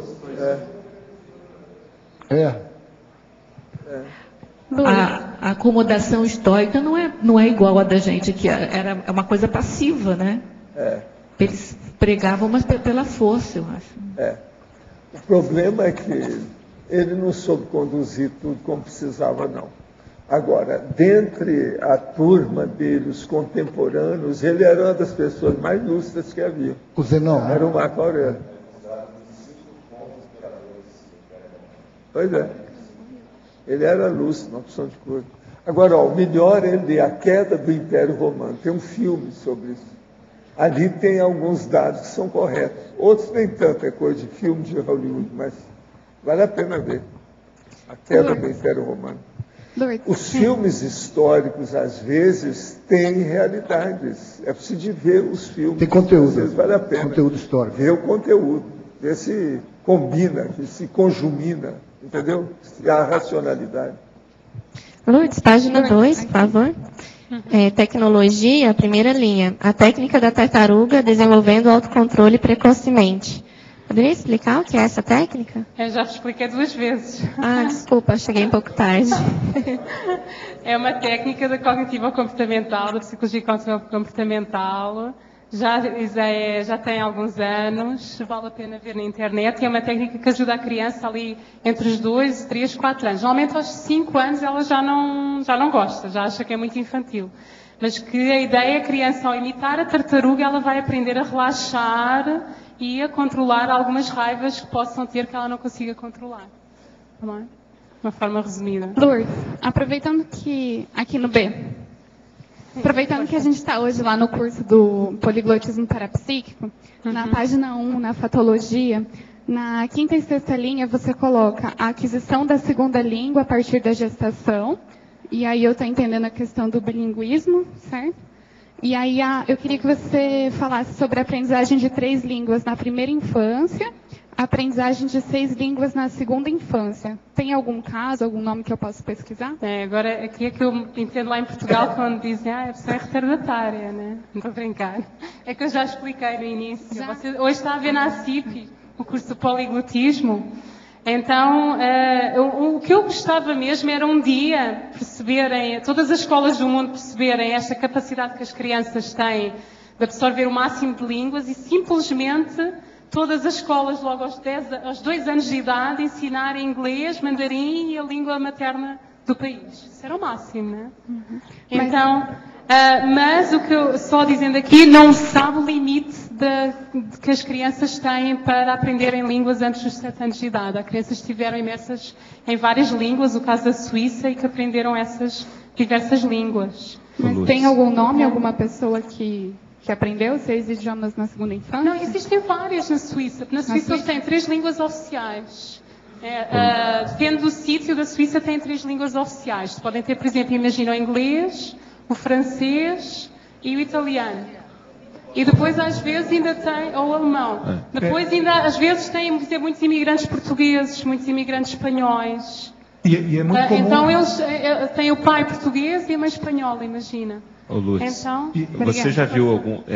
tem um pesquisador, uma vez o Valdo até trouxe um artigo na Tertúlia, uma matéria, não sei se você lembra, Valdo, que falava fazia um contraponto a isso, que no início, nos primeiros anos, o ideal não era trabalhar com mais de um idioma para a questão da formação cognitiva da criança. Chegou a ver alguma coisa nesse sentido? Pois há sempre os contras. A pessoa fica dispersiva mais tarde. Fica aqui? Dispersiva.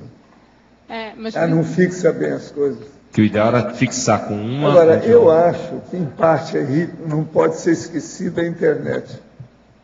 A internet está fazendo a pessoa pensar diferente. Está mexendo na cabeça do povo. Então, por exemplo, nós, no normal, nós temos um megafoco no modo de pensar e ficamos ali. E a gente decide sempre univocamente, quer dizer, de uma maneira única, especial. Agora, com a internet, devido ter uma opção de coisa, a pessoa chega e dispersa, porque tem uma opção de coisa que ela pensa simultaneamente. E eles não têm capacidade para isso. Já tem até um livro sobre isso. O cara escreveu expondo tudo com detalhes, etc. Se vocês quiserem, eu trago até o livro aí para vocês verem. Esse livro tem aí também vale a pena. Ele está falando o que é que a internet está fazendo de ruim na cabeça da gente. Negócio muito interessante. Eu já falo isso há anos, que agora já começaram a aparecer os autores estudando. Agora, até que ponto, por exemplo, que isso vai ser daqui para frente, vai ser difícil de mudar? Como é que vai ficar? Como é que ficam essas outras gerações? Então, o que eu penso é o seguinte, é a perda da racionalidade do megafoco. Isso é que é o perigo. A superficialidade também, né? Porque não consegue aprofundar. Nenhum Agora, raciocínio. Eu vou trazer o livro aí para vocês verem. Vale a pena. Seria bom. Eu trago amanhã. O problema da criança querer estudar e está com o Facebook ligado e os e-mails ligados e o celular ligado e a televisão ligada. Como é que é possível? Ouvindo música. Não, e não é isso. A hora que é um grande ela desafio está acostumada a mexer nos acessos da internet. Tudo ela pega, tem uma opção de coisa, simultaneamente. Então ela quer ver tudo aquilo. E outra coisa, fica só nisso. Não leva as coisas avante. Não tem uma coordenação linear. Agora veja, eu quero observar de agora para frente se há uma perda da linearidade pensênica nisso. O que é que a linearidade tem, né, Valdo? Deve ter, a base deve ser essa. Agora, isso é sério, porque é a questão até da Invex, né? Para o pessoal começar a ver o que poderia já fazer a prevenção disso. O autor coloca muito dado sobre o assunto. Ele vai longe, estudou o negócio, tem profundidade. Agora, eu tenho falado isso há muitos anos. Eu estava esperando esse livro. Eu catei o livro lá na Epigraphy, que apareceu. Eu vou mostrar para vocês. É interessante. Na página 2, por favor, na 6ª linha, na 10ª e na 11ª. Na 6ª linha, a partilha matinal familiar dos sonhos e projeções da consciência. Eu queria que você aprofundasse, exemplificasse, assim como na 10ª linha, o resgate antecipado da senha evolutiva implantada na última vida. E na 11ª linha, a reeducação infante das parapercepções. E quero comentar o seguinte, eu gostei tanto do verbete que acho que vale a pena estudar mais pedagogia. E eu estava meio desanimada, eu sou professora também, e estava um pouco desanimada, e você trouxe assim um alento novo, numa nova ótica. Sangue novo. Que deu uma aerada aqui em algumas coisas para mim. Muito obrigada. Então, para fratologia, não é? A senha. Podes repetir qual era a primeira antes da senha? É que falaste aqui várias. Pois não. Uma de cada vez. A partilha matinal, familiar, dos sonhos e projeções da consciência. Então, isso é de manhã, já estivemos a falar de uma família intermissivista, porque não a conversa no café da manhã é o que é que sonharam hoje? Olha, e a mãe dá o exemplo. Olha, hoje sonhei isto. E o pai diz, eu sonhei isto. Ou o pai até diz, olha, eu não me lembro nada. Isso não há problema nenhum. Então, uns lembram-se de um sonho, outros não se lembram de nada, outros até se lembram de estar a voar. Então, isso entrar de uma forma descontraída, sem pressão, que é a conversa de manhã, é já lembrar os sonhos, analisar se é projeção, se é sonho sobre uma projeção, mas de uma forma descontraída. Depois aqui o resgate antecipado da senha evolutiva implantada na última vida. Portanto, eu também falei isso na minha primeira tertúlia, a educação despertológica. Isso é um desafio que nós devemos lançar para nós próprios. E eu lembro-me quando comecei a fazer o curso de verbotrografia, que eu recomendo, para quem não fez o curso vale a pena. E um dos lançamentos que os professores nos colocam é o que é que eu gostava na próxima vida ler que eu escrevi. Não é? Então eu pensei nisso, eu gostava de ler que eu tinha escrito sobre educação e melhor ainda, que os meus pais lessem, antes de eu nascer, os meus verbetes. Sim. Eu gostaria de ler nessa vida. Uma coisa aí que vale a pena a gente pensar também. Viu, Lourdes? É o seguinte, eu vivo falando que o Brasil não tem Ministério da Educação, tem da deseducação. A hora que ela vem de Portugal, que tem muito menos, vamos dizer, possibilidade e condições que o Brasil tem, uma população muito menor. Ela vem cá e dá lições para nós de educação de criança. Porque o que ela está falando já pela segunda vez é um avanço perante as coisas. Como é que nós estamos regredindo no Brasil em matéria de educação? Isso é uma vergonha. Há muitos anos que eu venho falando isso. Agora, se Portugal já passa a educação aqui, pensa o resto. Como é que fica? Portugal que tem menos recursos, a verdade é essa, você sabe disso, lá como é que é. A União Europeia, como é que eles estão em crise. Agora, nós que temos tudo aí, como é que é? A sexta, a sétima economia do mundo, não sei o que é, papapá, e a educação.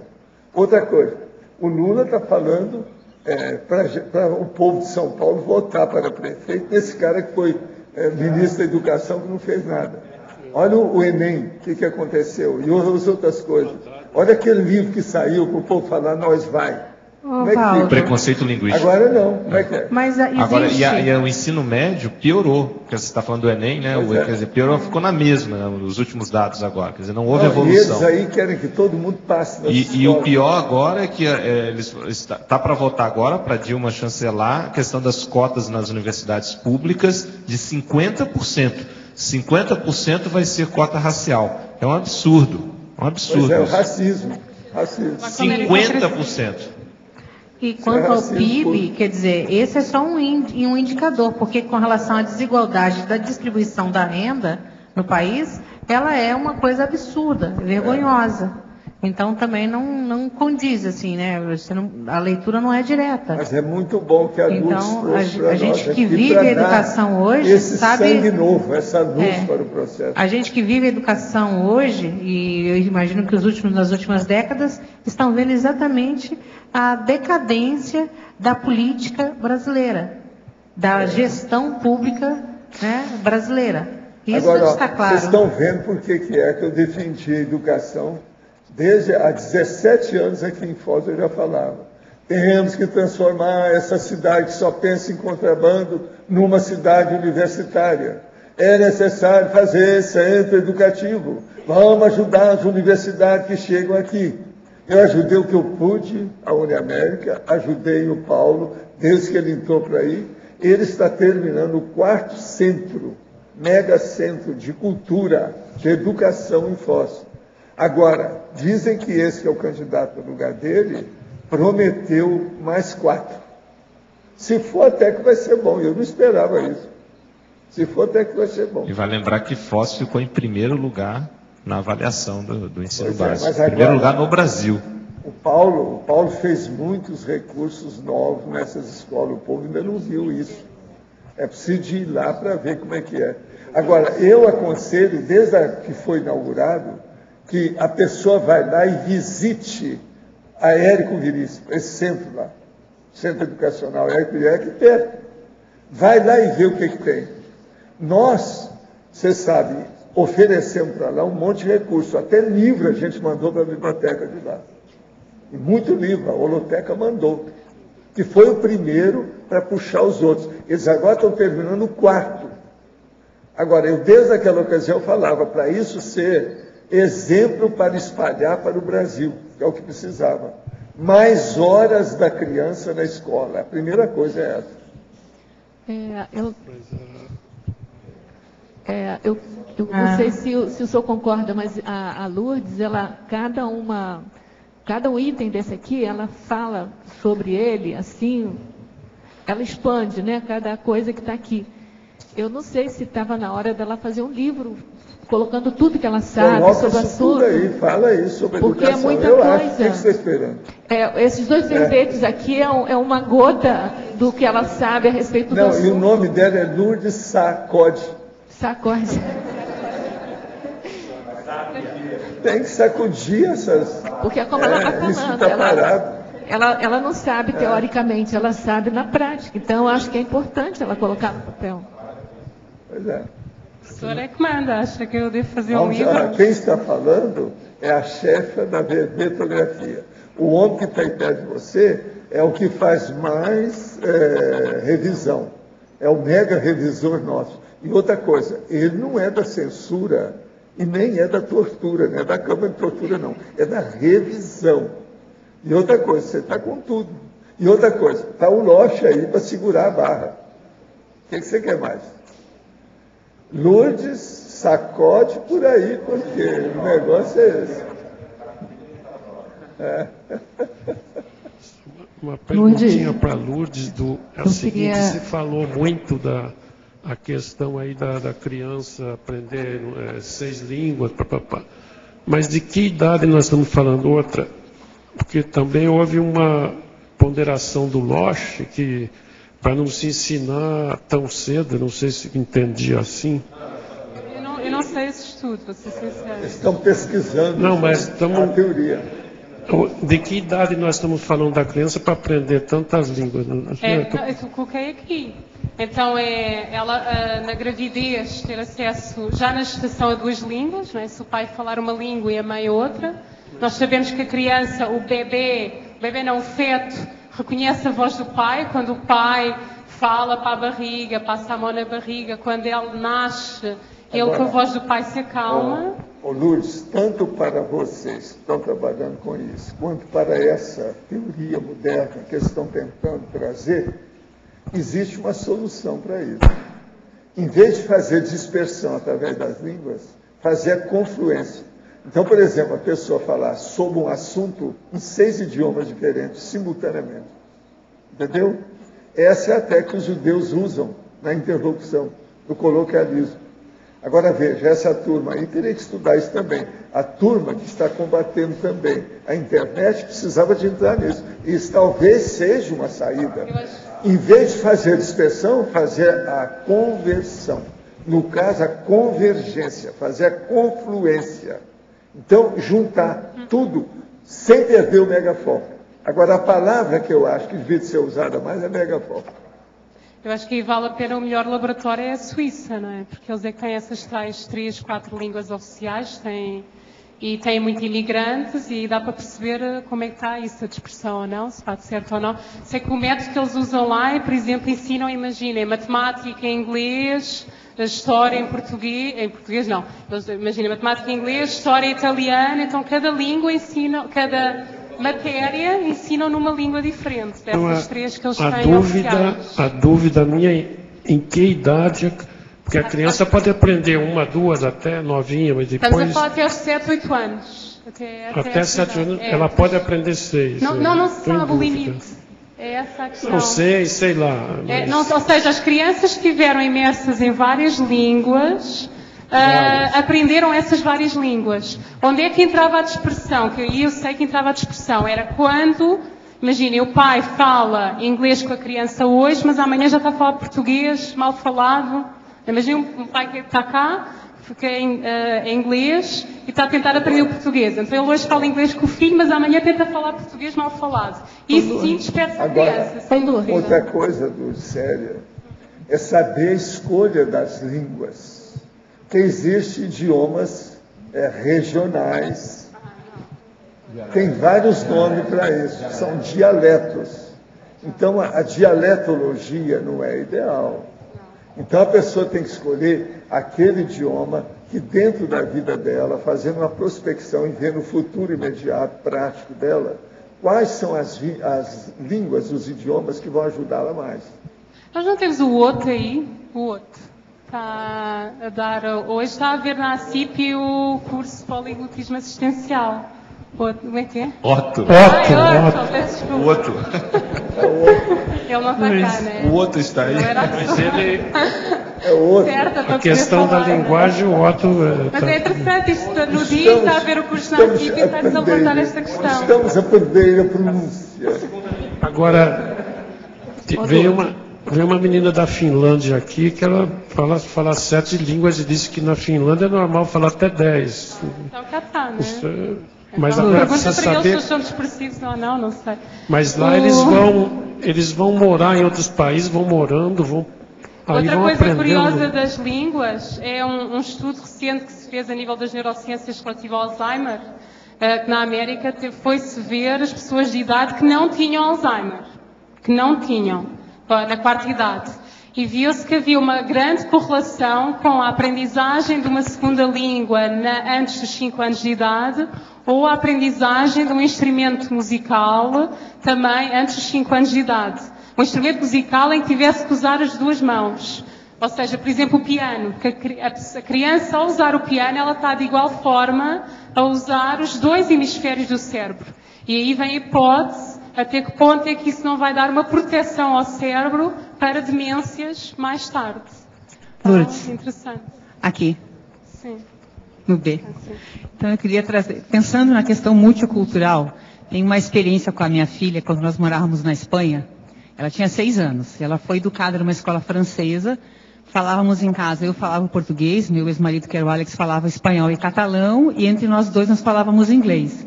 Então ela já com 6 anos, ela diferenciava e falava perfeitamente todos os idiomas, ao mesmo tempo sabia já compreender bem, né? O inglês, o catalão, o espanhol, francês na escola, né? E o português. 5 línguas, então. Isso. Então, e hoje ela tem muita facilidade, ela lembra da maioria das coisas, apesar de ficar muito focada no português, e a experiência que a gente teve com ela foi muito produtiva. Pensando nisso, eu vejo que as crianças, cada vez mais, elas são educadas nessa proposta, porque o multiculturalismo é uma realidade. Os filhos que são, às vezes, o pai é brasileiro, a mãe é inglesa, já sai de cara com 3 idiomas em casa, falando os 3 idiomas, identificando cada um até por um idioma, né? Então isso, acho que expande, eu não consigo ver, não sei se ela começou com 6, né? Não sei se nós tivéssemos começado antes. É segunda infância, sim. Aham. Ô, Lourdes, eu também tenho uma experiência da minha neta que nasceu, que ela é italiana. Assim, uma experiência só não comanda nada, né? Claro, não. Ela não ficou dispersa. Se eles analisaram outras variáveis como a internet ou não, tem que ser se eles analisaram essas variáveis atuais, né? Eu só trouxe, até porque foi um artigo discutido aqui, e aí a gente tem uma série de fatores. Isolar as variáveis, como ela está falando. Tem a questão da internet. Pode ser que a internet seja o fator que influencie. Então, para você ter uma pesquisa. Esse é um ponto. Outro, esses estudos, até as experiências que estão trazendo, tem que ter tempo para ver os efeitos ao longo prazo, né? Médio e longo prazo. Porque às vezes você não consegue identificar as consequências naquele momento. E o estudo, que, se eu não me engano, que o Val trouxe, era na primeira infância, quer dizer, era a criança no início. Eu ainda quero falar outra coisa séria que eu falei naquele dia. Uma pessoa, ela pode estudar quantas línguas ela quiser, mas a língua materna, a língua nativa, ela tem que ser a base, a matriz, a sede, a líder de todos os outros idiomas. Por quê? Ela vai se sair melhor naquele idioma do que nos outros. Amanhã, quando ela tiver que escrever um livro, escrever alguma obra grafada, ela vai sair melhor no idioma primitivo, nativo, maternal inicial dela.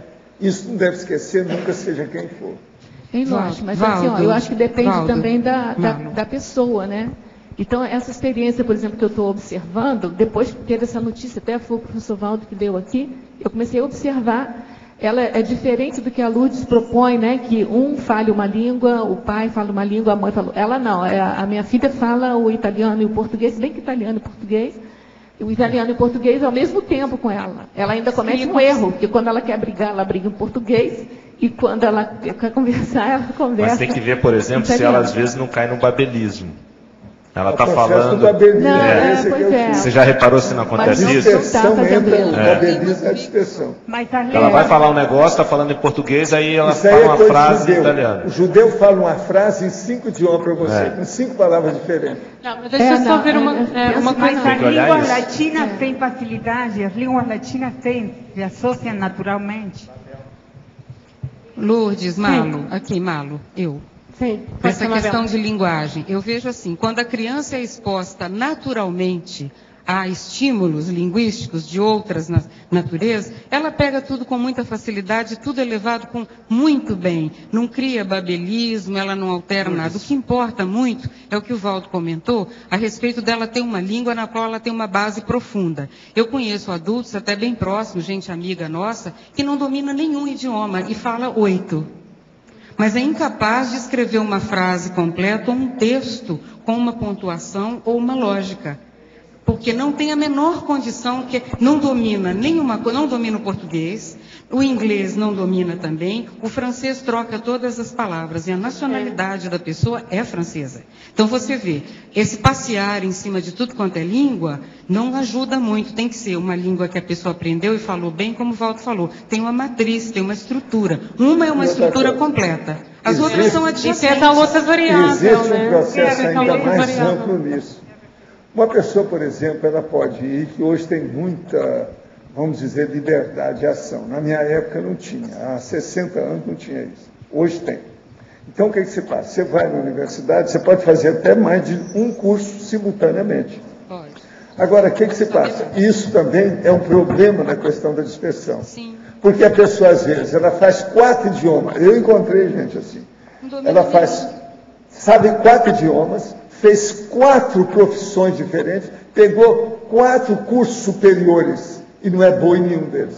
Não é boa em nada. Então, veja, sempre a pessoa, quando tem várias opções, ela tem que ter um que é o principal, que é o predominante, aquele que superintende. Outra coisa, nivelar por cima, de acordo com as tendências, o perfil da pessoa, o talento que ela tem. Ela tem que escolher aqueles idiomas que ela vai estudar, mas ao mesmo tempo ela saber qual a profissão que domina. Eu, por exemplo, eu fiz mais de um curso superior, mas eu fiquei mais no processo da medicina. Quando eu fui para fora do Brasil, fui fazer também aquilo que equivalia na ocasião a pós-graduação hoje. Fui fazer também dentro do processo médico. Vê se me entendem. No entanto, eu queria fazer psicologia, eu quis fazer o processo da comunicação de jornalismo, mas eu cheguei lá e vi que aquilo não me interessava, que era pequeno perante o que eu já vinha estudando já depois de 30 anos. Nessa ocasião eu tinha 35 anos quando eu quis olhar o negócio. Já tinha muita pesquisa e muita coisa. Resumindo, então. E ainda tem um agravante, essa história da pessoa falar dialetos. Os dialetos, eles forçam a barra para eles serem um vocabulário, uma estrutura de linguagem, mas na verdade eles não são. O catalão, por exemplo, é uma língua que é uma coisa meio inventada e que tem dicionário. Para fazer de conta que é um idioma profundo. Então, a pessoa falar corso, catalão e provençal não quer dizer absolutamente nada, porque são umas coisas pequenas, de uma magnitude... Então, deixa eu só dizer aqui uma coisa, então, Marcelo. A pessoa que sabe um pouquinho de português, alguma coisa de espanhol, você domina o provençal, o corso, você fala. Num dia a gente já sabe, porque é tudo meio beabá, um negócio assim meio... Bobaginha. Estou só fazendo aqui um resumo, então. Isso não tem valor. Só para organizar os pais, porque às vezes eu entendo toda esta visão de conjunto, mas às vezes o que é que acontece? Há uma criança que, então, imagina, ela está aqui no Brasil, a mãe é portuguesa e o pai é inglês. Então ele ouve esta discussão e o que é que ele faz? Eu não vou falar inglês com ela, então. Só fala o português mal falado e a criança cresce e percebe-se que podia ter aprendido inglês desde cedo, porque houve alguém que aconselhou o pai a dizer: é melhor não falares inglês porque ela está no Brasil, então é melhor vai falando português. E depois muitas vezes eles arrependem-se. Então aqui só uma orientação então para quem é pai de outro país multicultural. Fala a língua do seu país, a sua língua materna com o seu filho. Ok? Isso é importante, é uma mais-valia à criança, é uma riqueza ela aprender pelo menos 2 línguas. Se tem dúvidas sobre 3 ou 4 ou 5, tudo bem, não avança. Mas pelo menos se há essa riqueza familiar de acesso a várias línguas, fala. Qual é a regra que é importante? Então o pai, quando fala com a criança, só fala inglês. Não fala inglês hoje, português amanhã, inglês depois da manhã. E aí sim, há estudos que mostram a tal dispersão. A criança fica desorganizada, porque percebe que isto hoje é uma coisa com o pai e amanhã é outro nome. Então é só uma língua. E a Eu queria criança, aproveitar Lourdes, só- a criança chega às vezes da escola, quando ela está em outro país, por exemplo, eu passei por essa experiência mais de uma vez, e ela chega muito excitada da escola, ela chega com a língua do país. E ela continua falando com você, daquilo que você corta, você fala, não. Pas de français à la maison, a gente vai falar só português, aqui a gente só fala português. Para ela escutar um português bem falado, ela não perder vocabulário, ela não começar a falar as palavras inventadas, que é metade de uma língua, metade de outra, porque isso acontece também. O que os estudos mostram também que é normal, também aqui para os pais saberem, que então quando chega ali na fase da aquisição da linguagem, estas crianças que têm que crescem com várias línguas na primeira infância, elas vão adquirir um pouco mais tarde do que as outras crianças. Então é normal que elas pareçam dispersivas ali aos 3, 4 anos, mas depois, volta dos 5, fica ali tudo organizado. Queria só mostrar aqui um livro que eu trouxe, que é Riqueza Familiar, está na epígrafe, e que é dos livros mais interessantes que eu vi sobre como manter o património por várias gerações. Isto é um advogado especializado em aconselhar famílias que têm riqueza familiar a manter o património. O que é que ele fez? Ele estudou famílias que têm o património financeiro há mais de 100 anos e foi ver o que é que existe de comum nessas famílias. E curiosamente, pegando então numa das perguntas iniciais do Loche, então eles veem que existe interassistência nessas famílias e a tal questão da passagem do conhecimento. Uma coisa curiosa que eu achei, eles fazem, por exemplo, é comum nestas famílias fazerem uma reunião anual da família, onde eles, para a família, cada membro da família vai dizer o que é que fez aquele ano, o que é que fez de bom e o que é que problemas é que tem e pedir ajuda à família. Se não houver interassistência, o património desaparece. Então é interessante aqui juntar no mesmo livro dinheiro, assistência e ética, na epígrafe. Olha, nós gostamos muito dos seus verbetes, esperamos mais 100. A Evolucim agradece muito o seu trabalho e nós também reclamamos o próximo livro seu. Livro? Não é verbete, livro. Né? Você está de acordo, Antônio? Você está de acordo? Vocês estão de acordo também? Pois é, então, fim de papo. Tá certo? Obrigada. Por favor. Obrigado. Hoje tivemos 105 assinaturas no livro de presença, 21 perguntas presenciais e 12 perguntas online. Avisamos que hoje inicia o Cine Cognópolis às 20 horas com o filme Juana la Loca. Temos hoje recados da Laisa sobre a CP3, a Vivian sobre o lançamento do manual da verbetografia, a Patrícia sobre a CP2 em Buenos Aires, a Malo e o Mário sobre redes parasociais de interassistência e a Mara sobre o curso Opção pelo Autodesassédio.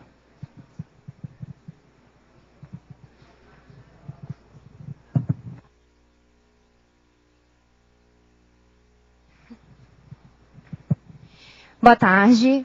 A Sinvex tem um convite muito especial para fazer a todos os tertulianos e teletertulianos, que é convidá-los a participar do curso SCP3 Pro Campus de Infecciologia. O SCP3 ele acontecerá nos dias 19, 20 e 21 de julho de 2013, aqui em Foz do Iguaçu, no Hotel Rafaim Palace. O professor Epicom do curso é o professor Hernandes Leite. E o SCP3, ele é um curso de campo parecido com o SCP2, a dinâmica do curso, porém ele é sem pré-requisito, aberto ao público, e é bem comum que as pessoas que participam do SCP3, elas convidem também os seus familiares, amigos, pessoas que têm uma certa vinculação ou vontade de conhecer a conscienciologia, os trabalhos com as energias, e que porventura não tenham pré-requisito do SCP1 para poder entrar no SCP2, por exemplo.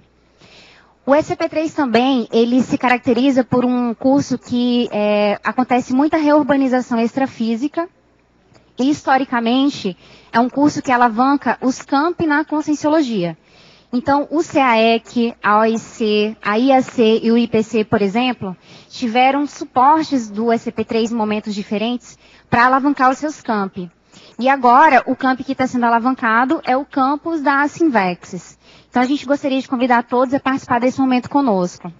O valor do investimento, ele é R$1.000, mas como a gente está divulgando com bastante antecedência, a gente está conseguindo aplicar um desconto bem interessante, que beneficia os participantes e também o projeto.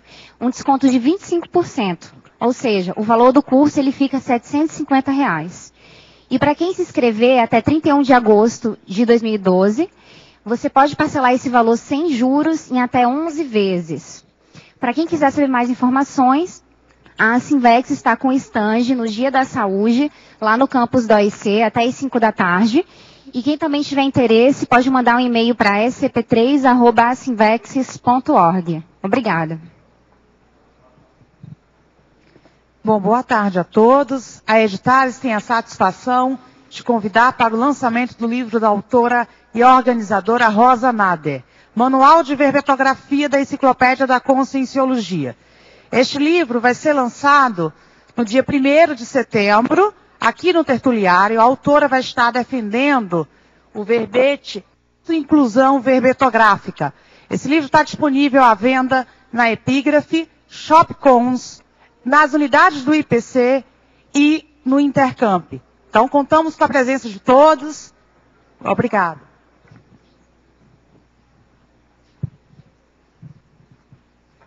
Boa tarde. Weber e eu estamos aqui para convidá-los para o ECP2 de Buenos Aires. Participar do ECP2 de Buenos Aires é uma experiência muito rica em termos de cultura, em termos de interação com outro país, outro idioma. Também abre possibilidade para retrocognições e uma experiência de interassistência policármica. Nós estamos com um valor promocional para inscrição nesse curso de 60 dias até o dia 28 de agosto. O investimento é 2.660 pesos argentinos, que daria o valor em reais de R$1.190. Bom, o ECP2 ele vai ocorrer no mês de outubro, nos dias 26, 27 e 28. Vai ser realizado no Hotel Regente Palace, no centro de Buenos Aires. E quem tiver interesse pode obter mais informações nos Centros Educacionais de Autopesquisa do IPC, com o executivo do ECP2 de sua cidade, ou através do telefone 45, que é o DDD, 2102 1448. Obrigado. Já foi amplamente avisado aqui durante a semana sobre hoje o Dia da Ação em Saúde Consciencial que está acontecendo lá na OIC. Nós ainda temos aqui talvez umas 50 pessoas, mas os teletertulianos também é importante para eles. A Semana da Saúde começa a semana que vem e hoje o Dia da Ação em Saúde é um atendimento amplo, gratuito, de diversas especialidades que estão lá à disposição de vocês. Shiatsu, orientação financeira, jurídica, de todos os tipos. E hoje também marca o lançamento das redes parasociais de interassistência, que é um programa que está sendo albergado pela OIC, mas é um projeto suprainstitucional, e todas as pessoas interessadas em algum nível de voluntariado específico, pontual, em situações de crise, dos nossos colegas aqui da CCCI, ficam convidados. Nós estamos com diversas áreas já abertas, como assessoria, orientação jurídica, orientação médica, orientação psicoterapêutica, e a própria OIC já conta com algumas áreas também, algumas redes gratuitas. Vocês ficam convidados que agora, às 3 horas, nós vamos fazer a abertura e também uma informação geral sobre como as redes trabalham e como você pode participar, sendo voluntário de qualquer IC ou não sendo voluntário de nenhuma IC. Um familiar seu, alguém que tem uma especialidade e quer ajudar. Lembrando que esse projeto das redes já vem sendo desenvolvido já há 1 ano e meio, já há algum tempo, e ele está sendo destinado a oferecer serviços gratuitos aos voluntários da CCCI residentes em Foz do Iguaçu, né? Ele trabalha com polinômio acolhimento, orientação, encaminhamento e acompanhamento. Então, aguardamos vocês aí na OIC agora, às 15 horas, para o lançamento desse projeto. Muito obrigado. Você já fez a opção pelo autodesassédio? Não? Quer aprender como fazer?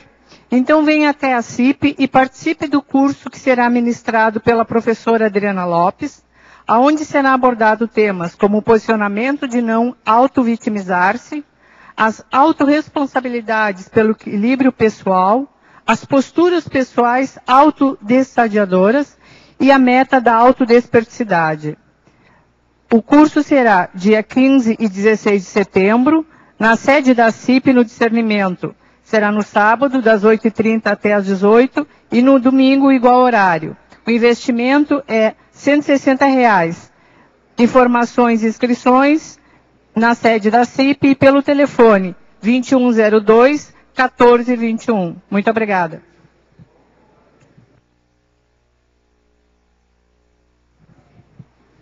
Para amanhã teremos o verbete Paz Eterna, a especialidade Pacifismologia, de autoria do professor Arlindo Alcadipani. Obrigado pela sua presença e até amanhã.